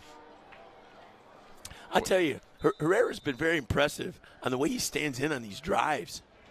Now feeling the pressure. Hey, guess who it was? Jalil Holmes once again out of Moreno Valley, who's making his case to be the MVP. I'm simply going by whose name are we saying a lot, Hatch? We're saying Jalil Holmes all night long out of Moreno Valley. Jalil Holmes has been in the backfield more than the running backs, seems like. He's feeling right at home.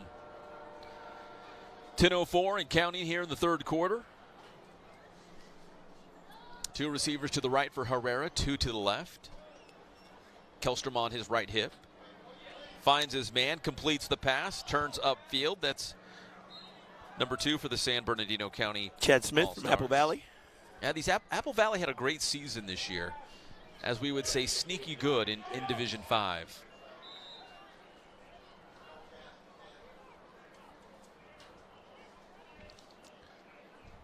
Brings up a third down now for San Bernardino County.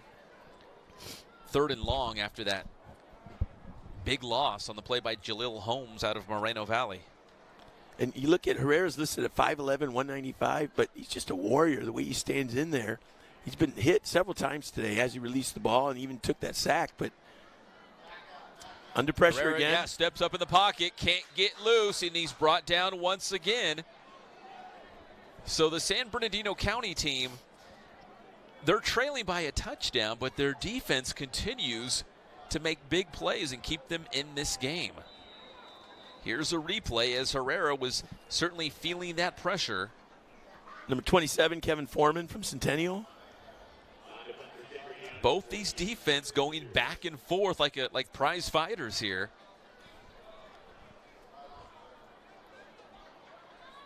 The kick by the San Bernardino County All-Stars. That's Beard, and he's just going to boot this one. Patterson, the fair catch on his own 42, and that's where the Riverside County All-Stars will take over. So, again, it's been a display of defense so far, both for San Bernardino County and Riverside County. And a defensive touchdown, ironically, Hatch, is the difference in this game right now. And you said it earlier, with 4 days to practice, how many things can they go over? How deep can they go into plays and options and audibles and changing things up? Because you got guys that miss practice. They play basketball. They do other things. And you know, it's tough to get them all on the same page. And tribute to both coaching staffs because we've seen some execution of some good plays. So here we go. Thornburg out of Hemet High School in at quarterback for the Riverside County All-Stars. Thornburg out to Mosley from Notre Dame. He has the lone offensive touchdown for the Riverside County All-Stars here. Nice catch. Turns upfield, close to a first down. He was dragging that defensive back like the last sheet at a white sail they were fighting for. Thornburg, Mosley. Watch this. He gets him down there and just drags him. Are you a Black Friday kind of guy with all the big sales? Absolutely not. I believe in internet shopping. There you go. The carry. That's going to be short of a first down as well. They're still about 2 yards shy with 3rd down coming up. Getting the carry there for the Riverside County All-Stars is Dorian Cole, number 22 from Movell. Yeah, number 22, Cole. They've got some great tailbacks there. Cole, Kinslow, Patterson. Oh, and he's tripped up in the backfield. Great job by San Bernardino County to prevent a big run there. That was number 57 for the San Bernardino County All-Stars, Tyquil Ogbana out of Silverado. And again, marveling at its size, 6 foot, 325, but he's quick enough to get into a backfield and stop a 155-pound back. So 4th down, right around in midfield. They only need a couple of yards to get another first. They're going to go for it. Trips left, 3 receivers to the left, 1 to the right. Cole in the backfield, set up behind Thornburg. 4th down for the Riverside County All-Stars. The snap, Thornburg's got time, goes downfield, and the pass is complete. The big completion upfield by Riverside County. Wayne Thomas on the catch, and that's a first down. The drive is still alive. Again, that his stats have to be eye-catching for colleges at 6'6", 195. Big target, good hands. Yeah, Wayne Thomas is making a case maybe for the MVP award as we kind of talk more about it here in the second half. Oh, the pitch Looked like a little shovel pass. They're going to say incomplete. That could have been very dangerous. Again, kind of go back to that miscommunication thing with an all-star game and how complicated do you want to make it going into an all-star game like this? Now, Thomas has shown himself, I like the way he catches the ball away from his body.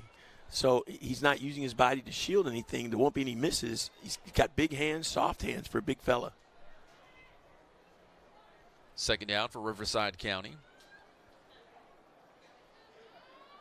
In at quarterback now is Barledge. They went from Thornburg to Barledge. The handoff to Cole to about the 30. Gets about 3 yards on the carry. I can't help but feel that Riverside's setting something up here with those runs. Some play action, maybe a toss out to the tall receivers again. Yeah, maybe trying to lull them asleep a little bit, right? With the run, and then big pass. Now Thornburg's back in there, so that was interesting. Thornburg to Barledge at quarterback. Now back to Thornburg out of Hemet High School. Thornburg's got time, passes. Looking for Mosley, incomplete. A little pop pass on the seam route there, trying to get between the seams in the zone. He had him, just overthrew it a little bit. 6:03 on the clock, 4th down coming up. And Tim, we're going to roll out Velasco. They're going to go for a field goal attempt here on 4th down. That's a pretty long field goal. Let's see, we're going to, the hold's going to be about the 36, so a 46-yard field goal attempt by Velasco out of Centennial High School. No rush. The kick is up. Does it have the distance? And it's just a little bit short. Maybe a yard or two short. Well, at least you can say, honestly, we won't see any fakes. No, not on special teams. Now, I was talking to Coach Bruick before the game. He said, listen, we're not going to rush the kicker. We're not going to rush the punter. You know, none of that's going to happen. But let's say they call for a fair catch. And they muff the catch, then that ball is live. That's a different story as we look at a replay here, and just a little bit short. Velasco so close to that crossbar. If he'd had one more energy bar this morning. Just one more. You got a lot of energy tonight, Tim. How many did you eat? Quite a few. That and an AM/PM hamburger on my way up. Did you really? Yes, I did. Only the best for you, right? Yes. Daniel Fortune out of Cajon. Oh, big hit here on the sideline. Holds on to that football. He held on. That was a big hit. Blake Simpson from Santiago. Yeah, we've said his name a couple times. Number 35, the linebacker for the Sharks. There's Fortune, number 10 for Cajon. He's got that tinted visor. Here's a replay here as Herrera just leaves it for Fortune, and then Simpson at the very end, boom. Like launched out of a bullet out of a gun the way he closes on the ball. Which is bizarre because Simpson is a Santiago guy, but he's got a Centennial logo on his helmet. Only in an all-star game. Yep. Fortune wrapped up, nowhere to go. Tyler Kinslow out of Centennial brings him down. Very well played by Kinslow. Kept him in front of him, didn't let him get the edge. So 14-7, Riverside County on top by a touchdown with 5 minutes to go here in the third.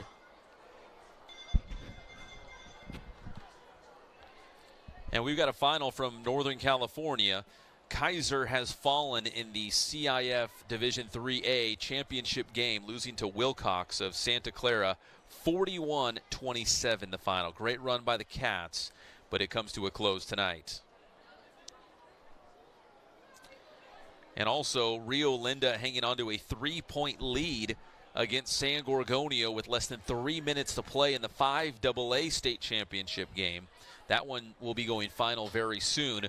Fortune hands it off, and Riverside County did not buy it. That was Pierre, once again, out of Heritage High School, roaming around the backfield. They sniffed that one out, Tim Hatch, and nothing doing for San Bernardino County on this offensive drive. That's another name we've said several times. Yeah, Pierre, all over it. Well, he got sucked up into one earlier on a reverse. That was a pretty big play for San Bernardino, so I don't think he's going to fall for it again. The punt by Beard out of Ukaipa.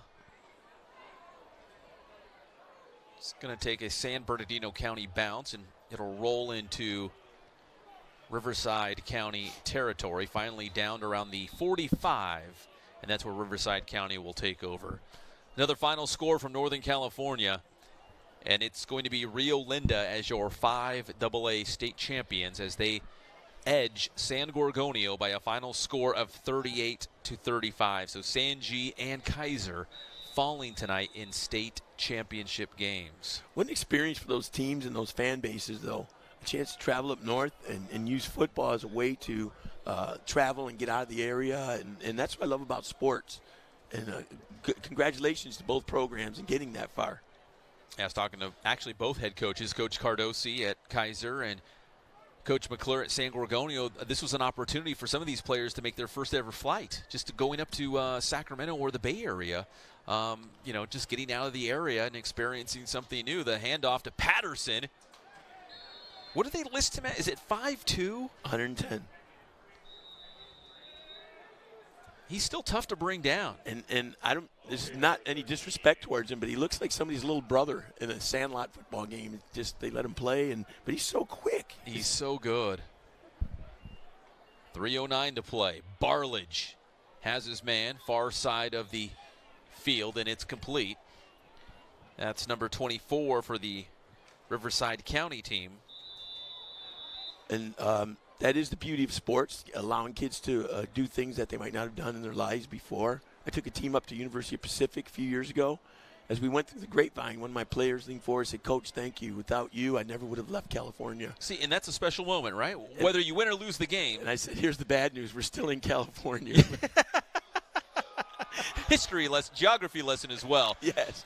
As Patterson takes it down to the 20, and here comes Riverside County on the move once again.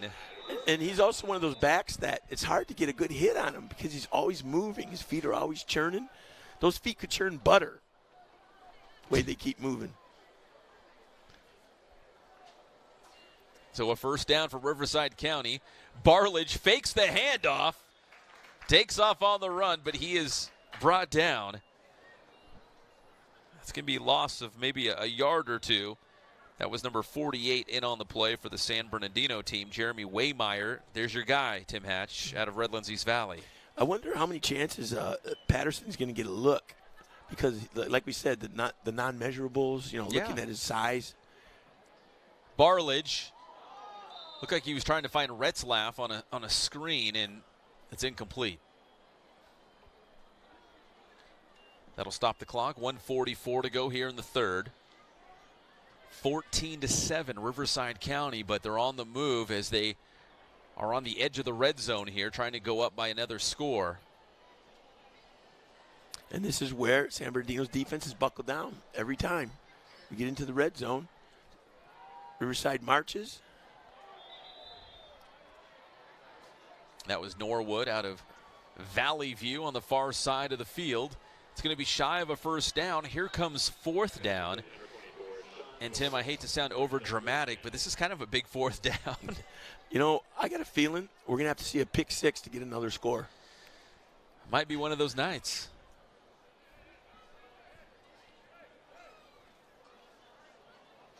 Looks like Matt Logan takes a couple steps onto the field, has a quick conversation with Jacob Barlage, the quarterback, and Barlage heads back onto the field. Two receivers to the right, two to the left. Patterson in the backfield with him. Barlage has the time, goes to the end zone. Is there a flag? Yes. And there it comes. Has to be. That's the second time Retzlaff has gotten loose deep that a penalty has been called on him on a possible touchdown. I think physically he's hard to contain. He's built like a linebacker. But he runs like a receiver. Yeah, and he's just kind of a mismatch. Let's take a look at the replay here as Barlage took a shot at the end zone on fourth down. And Malachi Harrison out of Rancho Cucamonga was the man on the coverage. So that'll give Riverside County a first down. They're going to spot the ball on the, looks like about the 8-yard line, the 7-yard line, maybe the 7.5. First down for Riverside County. Handoff, Patterson gets a couple near the 5. brings up 2nd and goal for Riverside County. You know, as slight as he is a frame, again, you won't see anybody get a big hit on him because he's always moving and sliding. And not to call him like Barry Sanders back in the day, Barry Sanders. Oh, I remember Barry Sanders, all right. Nobody ever hit him hard because he was always moving. 2nd down as we're inside the final minute of the 3rd quarter. Barledge fakes the handoff, goes up the middle, drilled around the goal line, and stopped just short. Big run by Barledge. Jacob Barledge got Valley View to a CIF title game 2 seasons ago and a spot in the state finals. There he goes inside the 5. Barledge is a pretty good-sized quarterback, too, at 6'2", 205. The handoff, Patterson, and he's crossed the goal line, and there's the touchdown signal. Riverside County lights up the scoreboard once again here at Grand Terrace, 20-7 with the extra point on the way. I think it's only fitting, too, that Patterson got into the end zone. He had worked so hard. He did all the work, time to get paid at the end. And that was a very workmanlike drive by Riverside. Very efficient. Very time-consuming, too. Yeah, that just about ate up the entire 3rd quarter. There's only 2.4 seconds left on the clock. So they're going to have a 2-touchdown lead as we head to the final frame. The kick by Velasco is good. But as we said before, in any All-Star game, is any lead safe? Not really. We've seen some wacky things happen in the IE All-Star Classic. But I tell you what, we're not going to see a kickoff return for a touchdown. Not tonight. Here's a replay as Barledge hands it off to Patterson, lunging forward across the goal line and in for the touchdown. One of the things that works in his favor is he's so low to the ground already when he runs. So yeah. When he runs low, he's lower, and it's hard to get leverage on him as a defensive lineman at 300 pounds or 260. So here we go, the final seconds of the 3rd quarter. Centennial's Velasco on the field. Kicking to Fortune on the other end, as well as Xander Witt out of Apple Valley. Can't run the kick out, though, but they're going to let Velasco kick anyways. Velasco, the kick from his own 40 to Fortune at the goal line. So would you say Fortune has his wits about him? If you're talking about Xander Witt, then yes. We have to amuse ourselves. It's getting very late into the night here. I didn't have I'm hungry, I'm tired. I didn't have an AM PM burger like you did, Tim Hatch. It was fresh, too. Only made 3 hours before. It was fresh. I'm sure it was. I'd rather go to the Festival of Lights and have some mini donuts and sip on a hot chocolate. Or get a nice hot churro. Special thanks to our sponsor tonight, Riverside Downtown Partnership. You can visit them online for more information, riversidedowntown.org. The perfect weekend getaway. In fact, my wife did that. My wife and I, before we moved down to the Inland Empire, we had ourselves a little weekend getaway in downtown Riverside. We went to the Mission Inn. And there's a great Italian restaurant that's hooked into the Mission Inn. The name of it escapes me. We've eaten there before as we did the walk around the Festival of Lights. There's a great place right up the street that has fantastic pot stickers. You like pot stickers? I do. I'm thinking over here as we look at some replays. Remember that was the handoff from Scarborough to Keelan Woods that got away, and the touchdown return, which gave Riverside County the lead. And that was Kervin Jones out of Heritage. And then San Bernardino County just simply could not get much going offensively. Herrera brought down. The field goal attempt by Velasco just a little bit short there. Kept it a 14-7 game. Little misdirection by San Bernardino County as we return to live action. It's Keelan Woods on the far side of the field. That's the play they scored on earlier. They're just revisiting it, getting Woods out on the edge. 6 yards on that play. And I can't say enough about Herrera, how impressive he is. Different arm angles, under pressure, still getting the ball off with some pop to it. And he's seen a majority of the action here tonight. But I do have to wonder whose T-shirt is hanging from the back of his head. Now, he's on different teams than Kinslow, who had the ripped undershirt. So I'm thinking it's not his. I hope not. Unless they're close friends, then it'd be okay. 2nd down. Herrera off the fingertips of Fortune. That's incomplete. What they're trying to do now is get one of those quick backs out of the backfield, one-on-one with a linebacker, because Riverside has moved up into a man coverage. And with him on the run with a linebacker chasing him, you'd be in good fortune. He'll be here all night. But would you be necessarily out of the woods with Keelan Woods? See what I did see what you did there. We would be like the Penn and Teller of Riverside Hatch if we went out there and did a stand-up act. It would be magic. Oh, jeez. You are too much. I remember the first time I met you, I think you wrote me an angry email. Never. No, that's a true story. I think you did. Never. Yeah, I'll share in a moment. Herrera to Fortune. It's broken up. That was on 3rd down as we are now in the 4th quarter. And San Bernardino County trying to climb out of a 14-point deficit. Tyson McDonald in on that play. Riverside's really got some size on the skill positions. Jackson Turner, 6'3". Tyson McDonald, 6'2". At the safety spots in the corners, they're good size. Oh, and they're going to punt because they're on their own. It's about the 26-yard line. So, and there's still 11 minutes left. So if you go for it here and you don't get it, that might be just giving the game away. But they're going to punt here. They're going to let their defense hopefully do their job, get a 3-and-out, and still have plenty of time to come back from a 21-7 hole. Beard on to punt out of Ukaipa. Big kick by Beard. Patterson waving for the fair catch. No, it's behind him. It's going to take a favorable roll for San Bernardino County. They're going to down it around the 26-yard line, and that's where Riverside County will take over.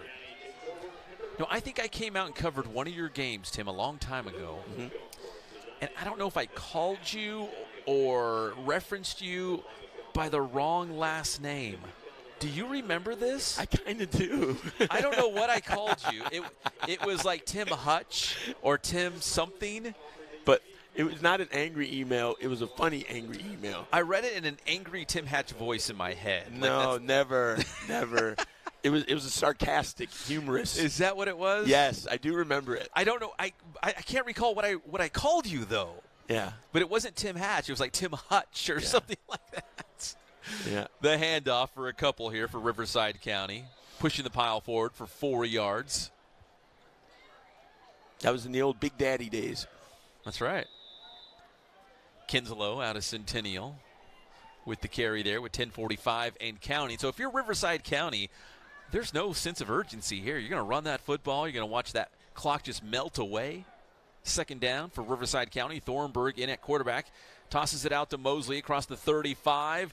Nearing the 40. That's going to be a 1st down for the Riverside County All-Stars. Mosley out of Notre Dame having himself a nice game. Absolutely. And that was a great tackle, too, by Malachi Harrison, Rancho Cucamonga wrapping him up. Those are like long handoffs.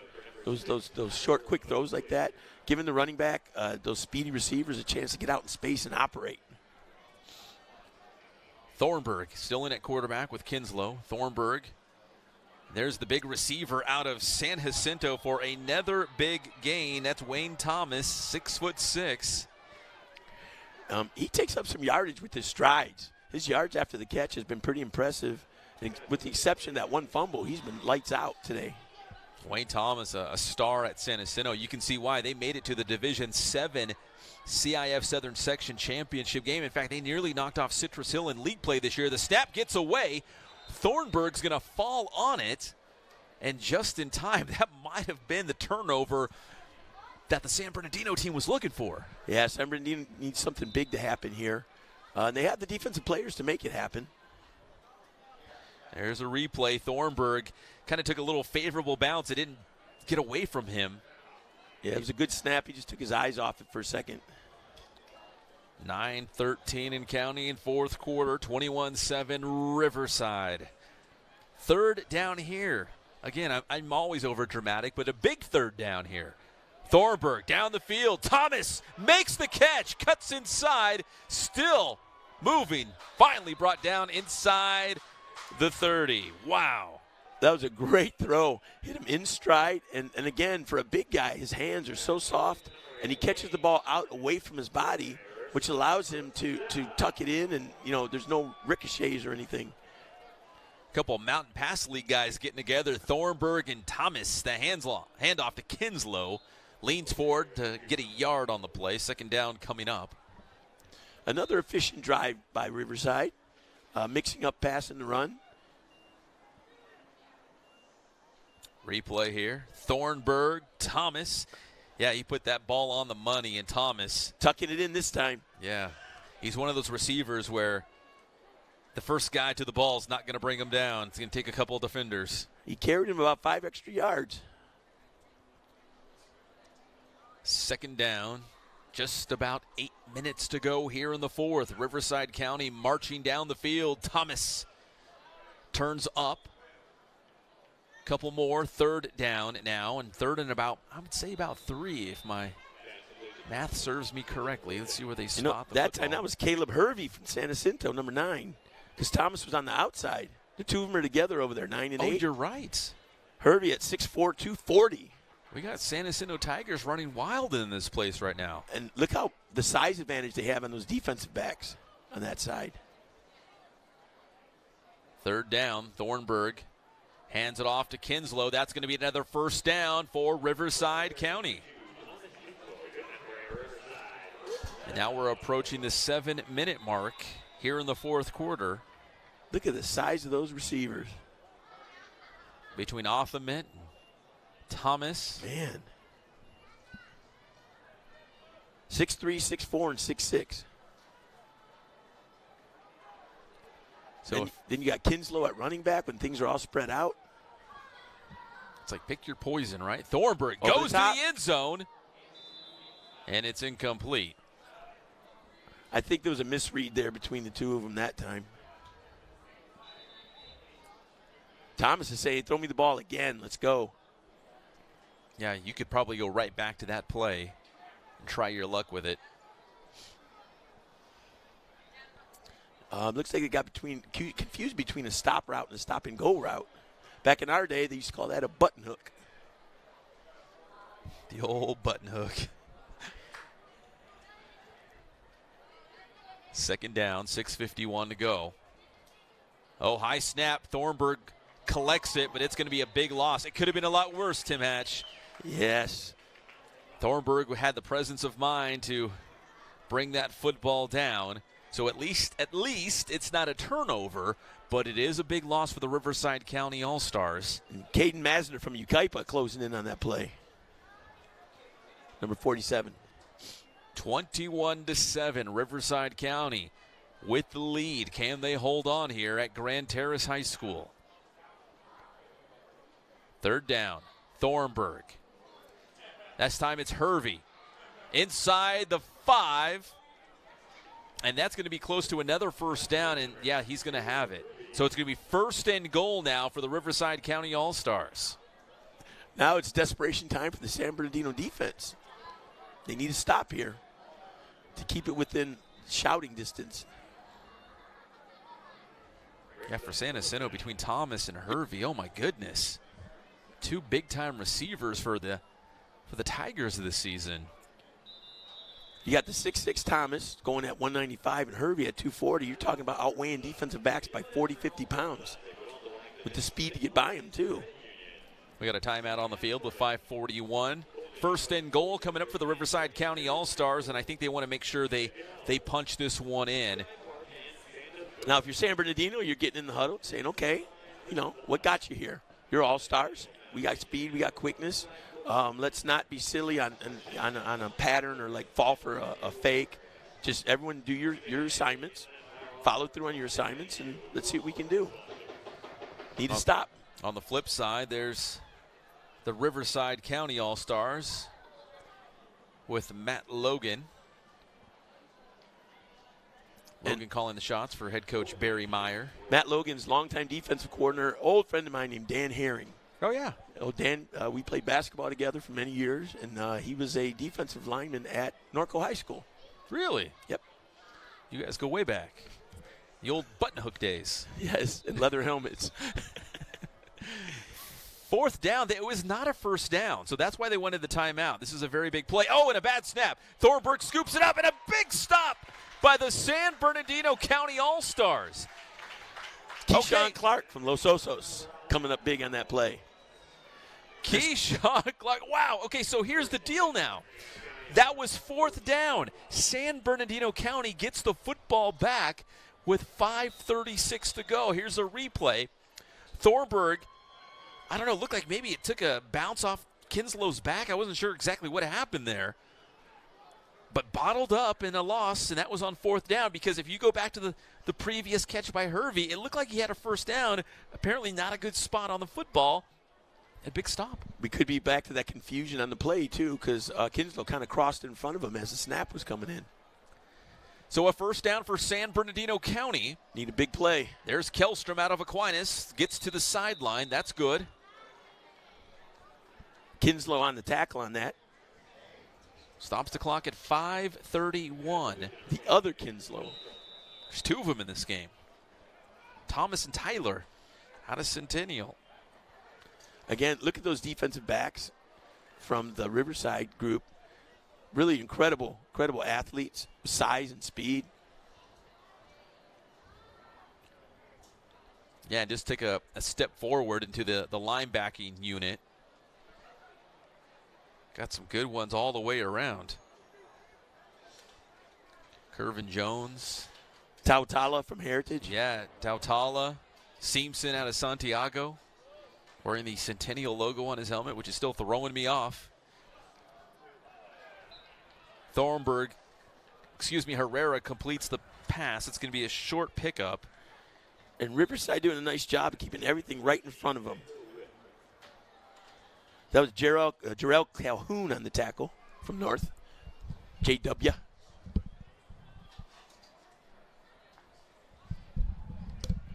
It's pretty simple now. I mean, strategically on the Riverside side of the things, they just want to keep everything in front of them. Don't let anything get behind them on 3rd and 8. Bend, don't break. Let that clock run. That's their friend right now. So 3rd down, they're going to need some big plays coming up to keep this thing going. Herrera rolls out to his right, evades one tackler, evades another one. Throws upfield. Was it intercepted? Was he still in play? I've yet to see a signal. Yeah, I'm looking at the referees as well. That was Davin Wilson. I think we're going to say he was out of bounds when he picked that off. The punter wanted to go out there, Beard out of Yucaipa. I think they're calling him back because, well, it's 4th down. You got to go for it. 4 minutes to go. San Bernardino calls timeout. Here's the replay here. As you know, he was flushed down the pocket. Herrera did a good job to keep this play alive as he's heading towards the sideline. Yeah, he was well out of bounds, but a great effort there by the Riverside County All-Stars, Davin Wilson out of Rancho Verde. Do you remember a quarterback from Centennial a few years ago named Martinez? Yeah. Nebraska? He played in Nebraska. Tyler? What was his first name? I really can't remember his first name, but that's who Herrera reminds me of. Herrera is about the same size. He's got great arm strength. And speaking of Dan Herring, there he is in the huddle there. Well, that's your guy. Yeah. Back when I knew him, he had a little more hair, and it was red, but you know, Coach Herring there looking good in the shorts. Looks like he can still play a little softball.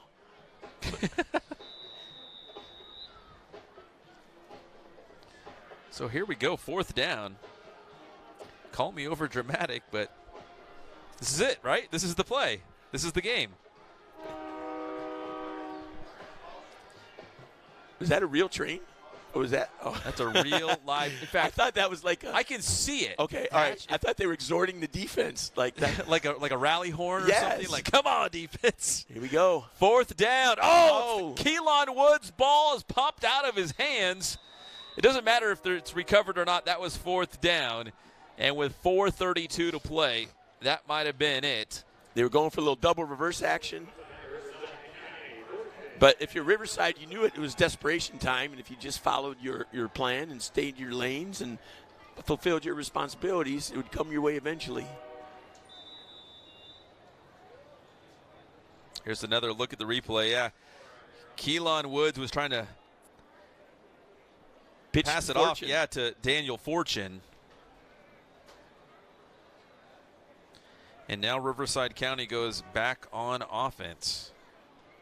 It was unfortunate that play did not work out. Now they're definitely deep in the woods. Deep in the woods. So here we go. Riverside County looking to punch one into the end zone. They throw to the end zone. That's Barledge. No one on the other end. It's incomplete. Second down coming up. If you saw the play, second and goal. He threw a little pump fake in there. So I think it was supposed to be a stop and go or a post corner. And I believe the receiver didn't communicate well, or we're not on the same page, and he kept running up to the post, and the ball ended up in the corner. At the conclusion of this game, we'll head down to Cullen Holt on the field. We'll hear from the winning coach and the most valuable player in this game. And I don't know, Tim. It's kind of hard to say at this point. I would like to say the effervescent Cullen Holt. Well, here goes Cole from Moreno Valley, and he goes in for a Riverside County touchdown. Dorian Cole. And that puts the lead at 27-7 with the extra point on the way. So Dorian Cole scores. We saw Patterson with a touchdown. All right, so I'm going to say this again. That Yes. offensive line, the beef, is opening up some holes. And they're giving protection to the quarterback. The Riverside offensive line, as a group, could be MVPs. Yeah, because we have 4 different guys with touchdowns for the Riverside County All-Stars as Velasco's kick is up, and it is all good. We had Mosley from Notre Dame. He had the first touchdown of the game. And then the defensive touchdown, Kervin Jones at a Heritage. Then we had Patterson with a running touchdown. And then we just saw Dorian Cole from Moreno Valley with a touchdown. So it's kind of been spread out a little bit. Here's a replay as Cole goes right up the middle, stays on his feet, and gets into the paint. 28-7 with 4:23 to play. You have guys like Donovan Otero out there from Orange Vista. You have Alejandro Esquivel from North, opening up big holes. Ulysses Alberto from Poly. Between the 3 of them, that's about 900 pounds. Some beef. Sounds like my in-laws at my wedding. I take it you're not close. Oh, very close. Oh, very close. But we're in the same room, we're close. What do you mean?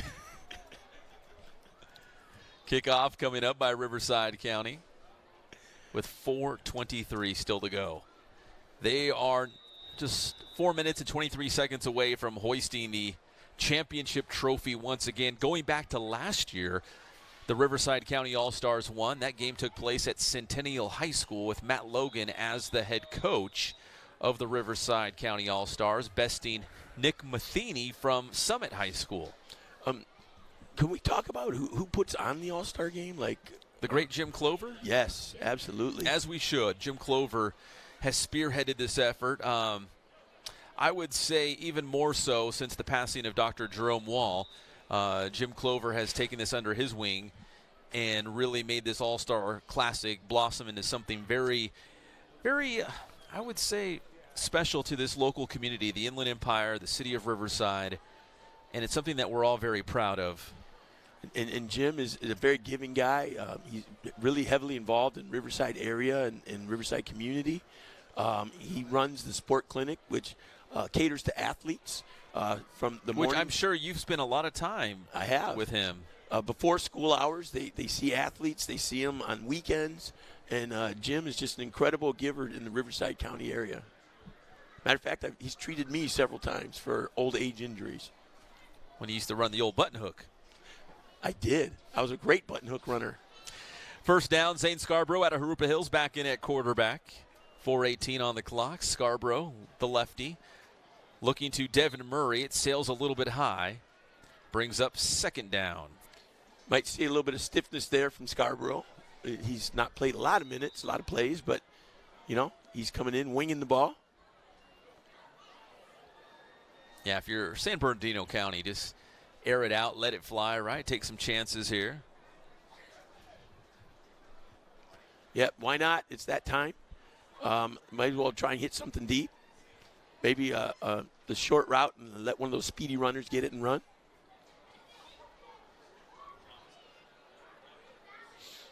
Second down from the 20-yard line. Keelan Woods and Scarborough in the backfield. 3 receivers to the right, kind of bunched up. One to the left. Bunched, stacked. Good look at Scarborough here. Has time in the pocket. Throws downfield. I think that was a stop-and-go route to 28. That was Jaden Williams out of Centennial High School on the coverage. Adam Vasquez from Yucaipa at receiver. And I think, again, a miscommunication because Vasquez just stopped and didn't go. And the ball was thrown out a little further than it should have been. Third down as Scarborough comes over to talk to his head coach at Jurupa Hills, Citos Martinez. Very dynamic offense this year for Jurupa Hills. They had a great season. Yep. Very strong season. Made it to the playoffs. That's another beautiful stadium out here, too, by the way, Jurupa Hills. It is. Fantastic stadium. One of the newer schools in Fontana. So here's third down. Uh-oh, here comes the pressure. Scarborough tries to dump it off, almost intercepted by Seamson. And now fourth down. You can make a case for Seamson as the MVP. Yeah, they were trying to set up a screen there, but unfortunately, when you set up a screen, there's supposed to be a little room, and Riverside didn't give them any room at all. They read that play very well. So fourth down, here's how I think it's going to play out. They're going to punt, down by 21 with 4 minutes to go. I think Coach Dick Bruick is a realistic man. They're going to punt to Riverside County, and knowing Coach Meyer and Coach Logan and the rest of the gang on the coaching staff on the opposite side, they're a couple run plays later, and we're going to call this a wrap here at Grand Terrace High School. And despite the score being what it is, we've seen some action. We've seen some excitement on both sides. Yeah, we saw a defensive touchdown. Saw some wacky trick plays. Very first play of the game, we thought we were in store for, I don't know, 50s or 60s or a score in the 70s. But that defensive side on Riverside County has been incredible. Led by Jaleel Holmes from Moreno Valley. Kervin Jones from Heritage, who scored the defensive touchdown. Yeah, Seamson, we've been talking a lot about him out of Santiago. And a lot of pressure up front on the quarterbacks for San Bernardino. So first down coming up. They're going to run out Thornburg out of Hemet High School. He's back in at quarterback. There's also Kian Bars from Marietta Mesa at 6'3", 274 on the line. We've tried to shout out as many linemen as we could.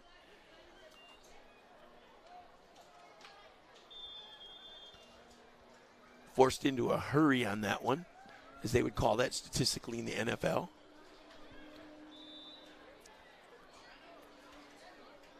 Second down coming up for the Riverside County All-Stars. Again, hang with us here on Riverside TV. At the conclusion of this one, we'll send it down to the field. Get all the reaction here as Riverside County is now 3 minutes and 54 seconds away from winning the 34th annual Inland Empire All-Star Classic. The handoff, Patterson. Might have got one or two.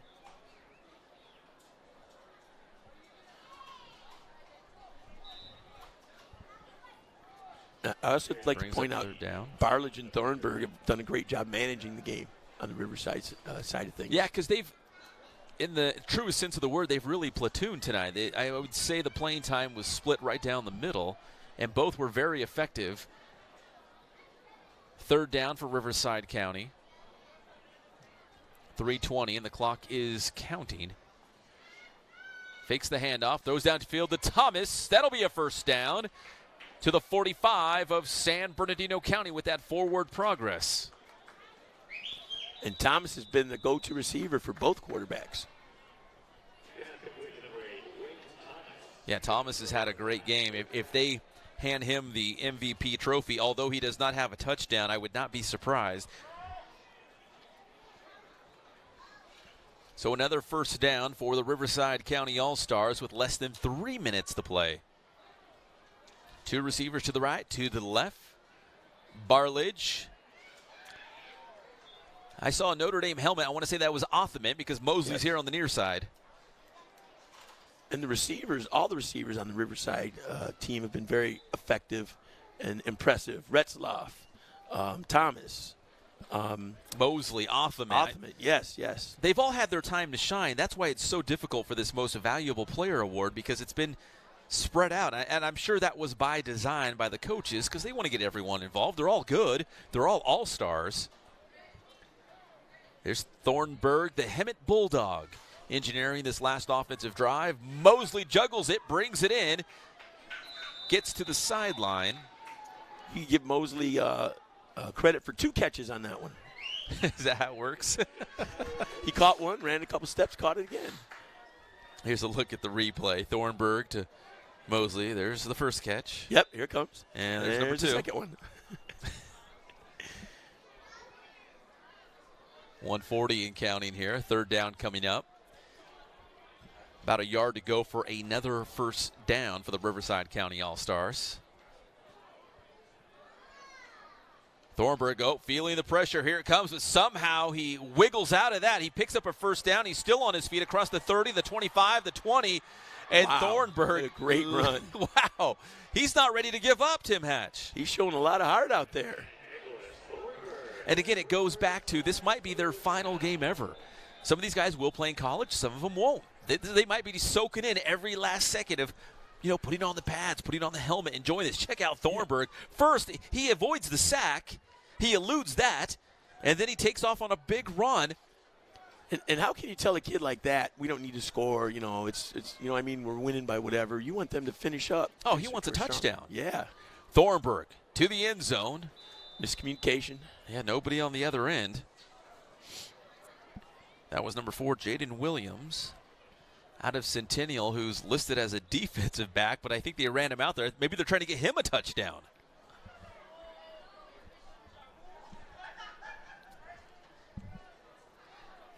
So we got several receivers. We got 3 to the right, 1 to the left.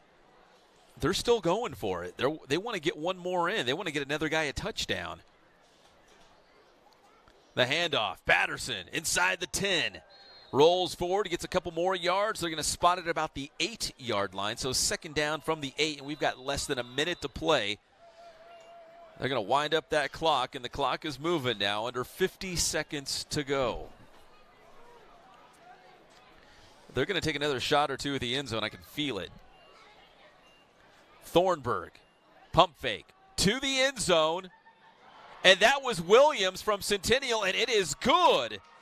Thornburg finds number 4, Jaden Williams, out of Centennial, who's been playing defense, but Coach Logan ran him in there, and now he's got an offensive touchdown.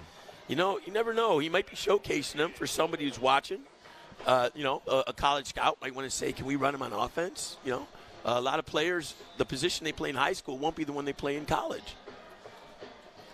So the touchdown by Williams. Here comes the extra point.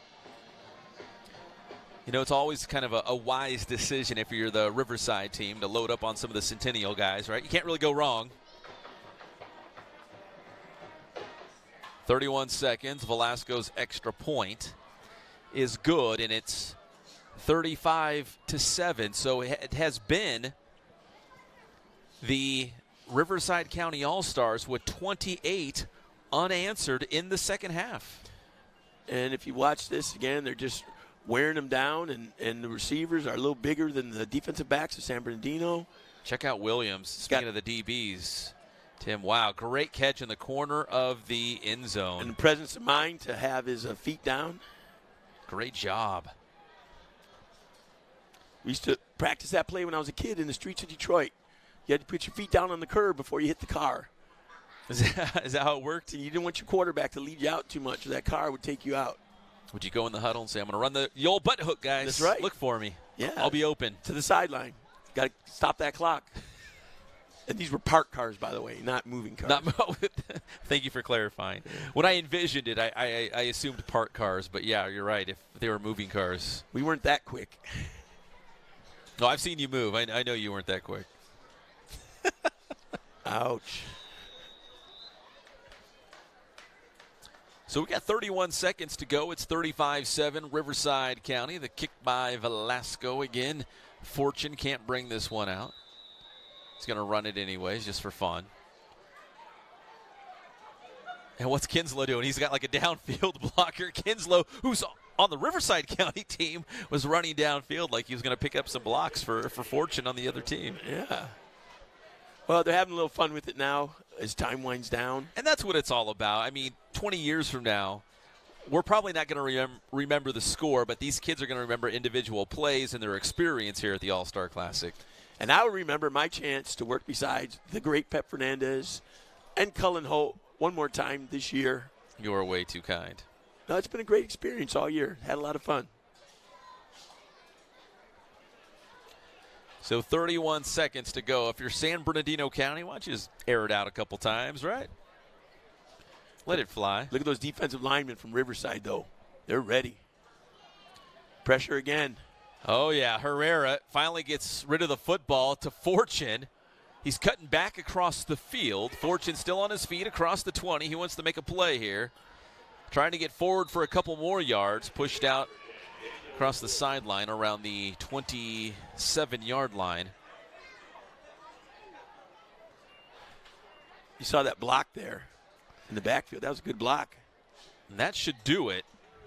Final seconds tick off the clock, and it is final from Grand Terrace High School as the Riverside County All-Stars defeat San Bernardino County by a score of 35-7. Tim, correct me if I'm wrong. We were tied at 7 at halftime, 28 unanswered by Riverside in the second half. It started with that defensive touchdown, and then the floodgates opened. Big win for Riverside County here in the All-Star game. Back-to-back wins going back to Centennial High School when Matt Logan and the team won on their home field. So big win here as Riverside County in the red Kins Sporting Good uniforms knocks off San Bernardino County in the blue uniforms tonight. So when you look at the local legends, the local coaching legends in this game, Barry Meyer out of RCC, the head coach of the Riverside County team, getting the best of Dick Bruick, the former Faux High and Kaiser legend, and the San Bernardino squad. Momentarily, we will go down to the field. We'll hear from, we're hoping to get the head coach, who would be Barry Meyer in this case, and the most valuable player. I see the MVP trophy and the championship trophy down there at midfield, so we'll wait for the official announcement. So I kind of like Wayne Thomas. We'll have to see. You know what? I'm going to pull off one of my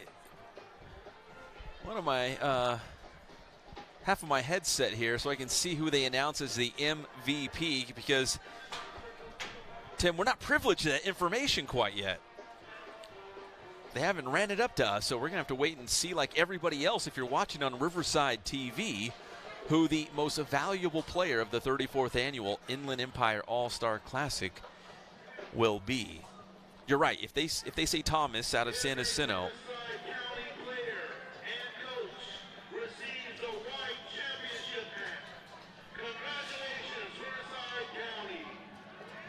they just announced Riverside County and congratulated them on winning the longest running high school football all-star game.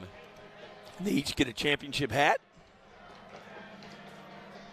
It's kind of like the Super Bowl, right? You know, you put on the championship hat, you pose for the pictures, you pose with the trophy. I'd like to get a hold of one of those hats.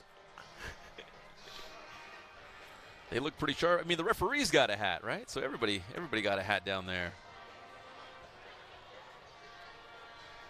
So we're going to go down to Cullen Holt in just a moment and try to get some live reaction from the field as the Riverside County All-Stars are getting the celebratory hats after winning the game tonight, 35-7.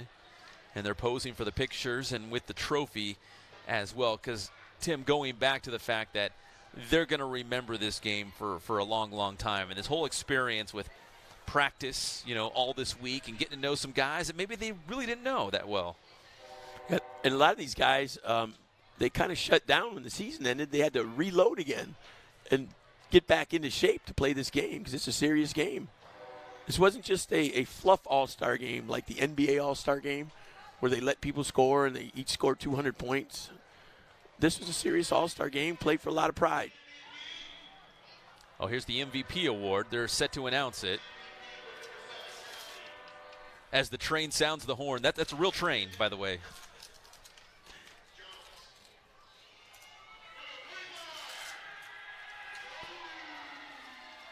I think they just named Kervin Jones out of Heritage. So we were talking about a defensive player winning the Most Valuable Player award, and it makes sense. He had a defensive touchdown. And he was involved in a lot of plays, and his play did change the action of the game.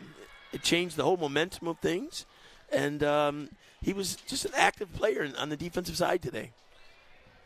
So big win, 35-7. I see a lot of kids out there on both teams, Tim, taking photos and pictures with not only their teammates on their high school team, but guys just on their all-star team that they got to know this week through the all-star banquet and the practices. Yeah, I was fortunate enough to coach a Riverside County basketball all-star team once, composed of Kawhi Leonard, Tony Snell, on the same team, and it was an incredible experience. And you spend a little bit of time together, and you form some bonds. So it's a great experience all the way around. All right, we're going to toss it down to Cullen Holt, who has live reaction. It looks like he's with head coach Barry Meyer. Cullen, take it away. And we're here with Coach Barry Meyer. And, Coach, 35-7. Talk about the effort of a defense that came together in just 4 practices. Oh, yeah. It's, it's amazing. Right? Like I said at the banquet last night, just a great group of young men. Not only did they represent themselves, but their schools and the community, and just very, very happy to work with them, very proud of them. Coach, talk about... pretty well on offense, too. We moved the ball up and down the field. Absolutely. 35 points. Yeah. Absolutely. 7 of those are defense, but I'm happy with everybody's effort. Coach, you mentioned a great group of players. Talk about a great group of coaches, some real legends, including yourself. What was it like to be able to coach alongside them again? Well, when I was contacted about coaching the game, I said if I can pick Matt Logan and Dan and his staff, and then added some of the other coaches. I just tried to surround myself with great coaches and stay out of their way, and that worked out well. The practice went smoothly all week, and it was really an honor for me to work with such a great group of coaches. Awesome, Coach. Thank you so much. Congratulations. Okay, thank you. Now, Kervin Jones is around here somewhere, the MVP for tonight, but for now, back to you guys. Clear. All right, great stuff, Cullen. We appreciate it. We heard from Coach Barry Meyer of the winning team tonight, the Riverside County All-Stars. We're going to try to go back down and get the MVP as well, as they're still taking a lot of photos. Tim, this is an opportunity that family members don't want to miss. They've got to make their way down from the stands, and they run out there because they want to get these photos that will instantly go to Instagram, Twitter, Facebook, all those social media platforms too, because they love to share this experience that they've had at the 34th Annual Inland Empire All-Star Classic. The game of a lifetime for some of them, and for the families especially. Like we said earlier, these are the parents and the siblings who've driven them to games. They've traveled. They've done all these different things. All right, let's go back down to Cullen Holtz. He has more. He has the MVP, Kervin Jones out of Heritage. Cullen? MVP of the game. Now, rumor has it when you scooped that ball up and scored in the first half, that was your first touchdown ever? Yes, sir. How did that feel for you? It felt great, like the atmosphere, everybody just coming up to me, it just felt good. Like, I love celebrating with my brothers. Like, we all came together in 1 week. I love these guys. Like, I cherish this moment for everyone. Like, for everyone. Like, I love these guys. One last ride in high school football. Great group of coaches, really, just a bunch of legends. What was it like to be able to play for them? It felt good. Like, the coaches knew what they were doing. Every time we came out, we just listened to everything they had to say, came out, we did the job. You personally had a great game, but this defense allowed just 7 points against the San Bernardino All-Star team with all kinds of offensive studs. Talk about the effort of the defense. The defensive side, we just came out, pounded the offense, just came out there looking like dogs every single down, never gave up, and I just love the spirit, love the animal in them, love my guys, love them. Kervin, thank you so much. Congratulations. Getting MVP in your last high school game. That's awesome. Thank you. Back to you guys, Pep and Tim.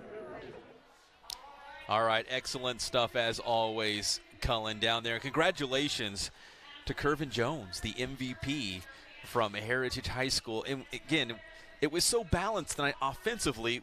We had a feeling, Tim, that the MVP might go to a defensive player. Absolutely. The defense is dominated, even though there was a lot of big numbers on the offensive side. As we said, they came up with several stops in the red zone, and we had a lot of names coming up over and over and over, and Kervin Jones being one of them. Congratulations to him. and he changed the tide of the game. Well, I know a lot of the players now posing with a championship trophy. If you play for the Riverside County All-Stars, 28 unanswered points in the second half to get the big win tonight at Grand Terrace High School, 35-7. Let's take a look at some of the action in this one because it was a fun one. It was close, and again, we had a lot of big plays.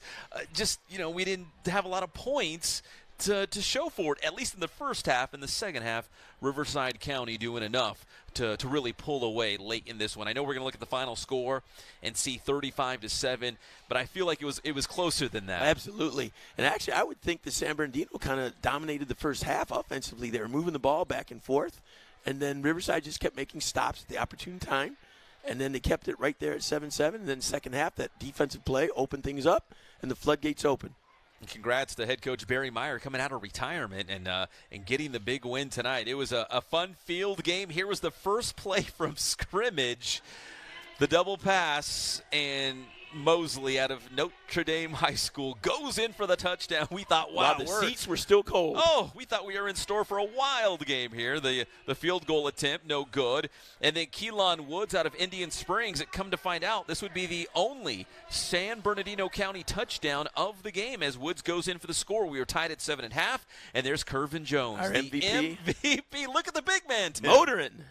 Jones goes in for the touchdown here. Velasco tried a very deep, I think we calculated, 46, 47 yards, just a little bit short for Velasco.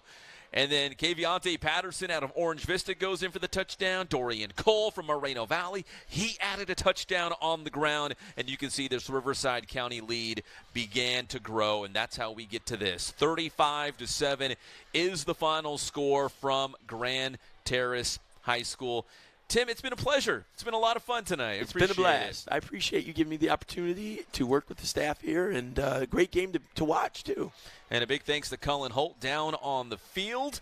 We're going to wrap things up from Grand Terrace High School as the Riverside County All-Stars are still celebrating on the field as they win the 34th Annual Inland Empire All-Star Classic by a final score of 35-7.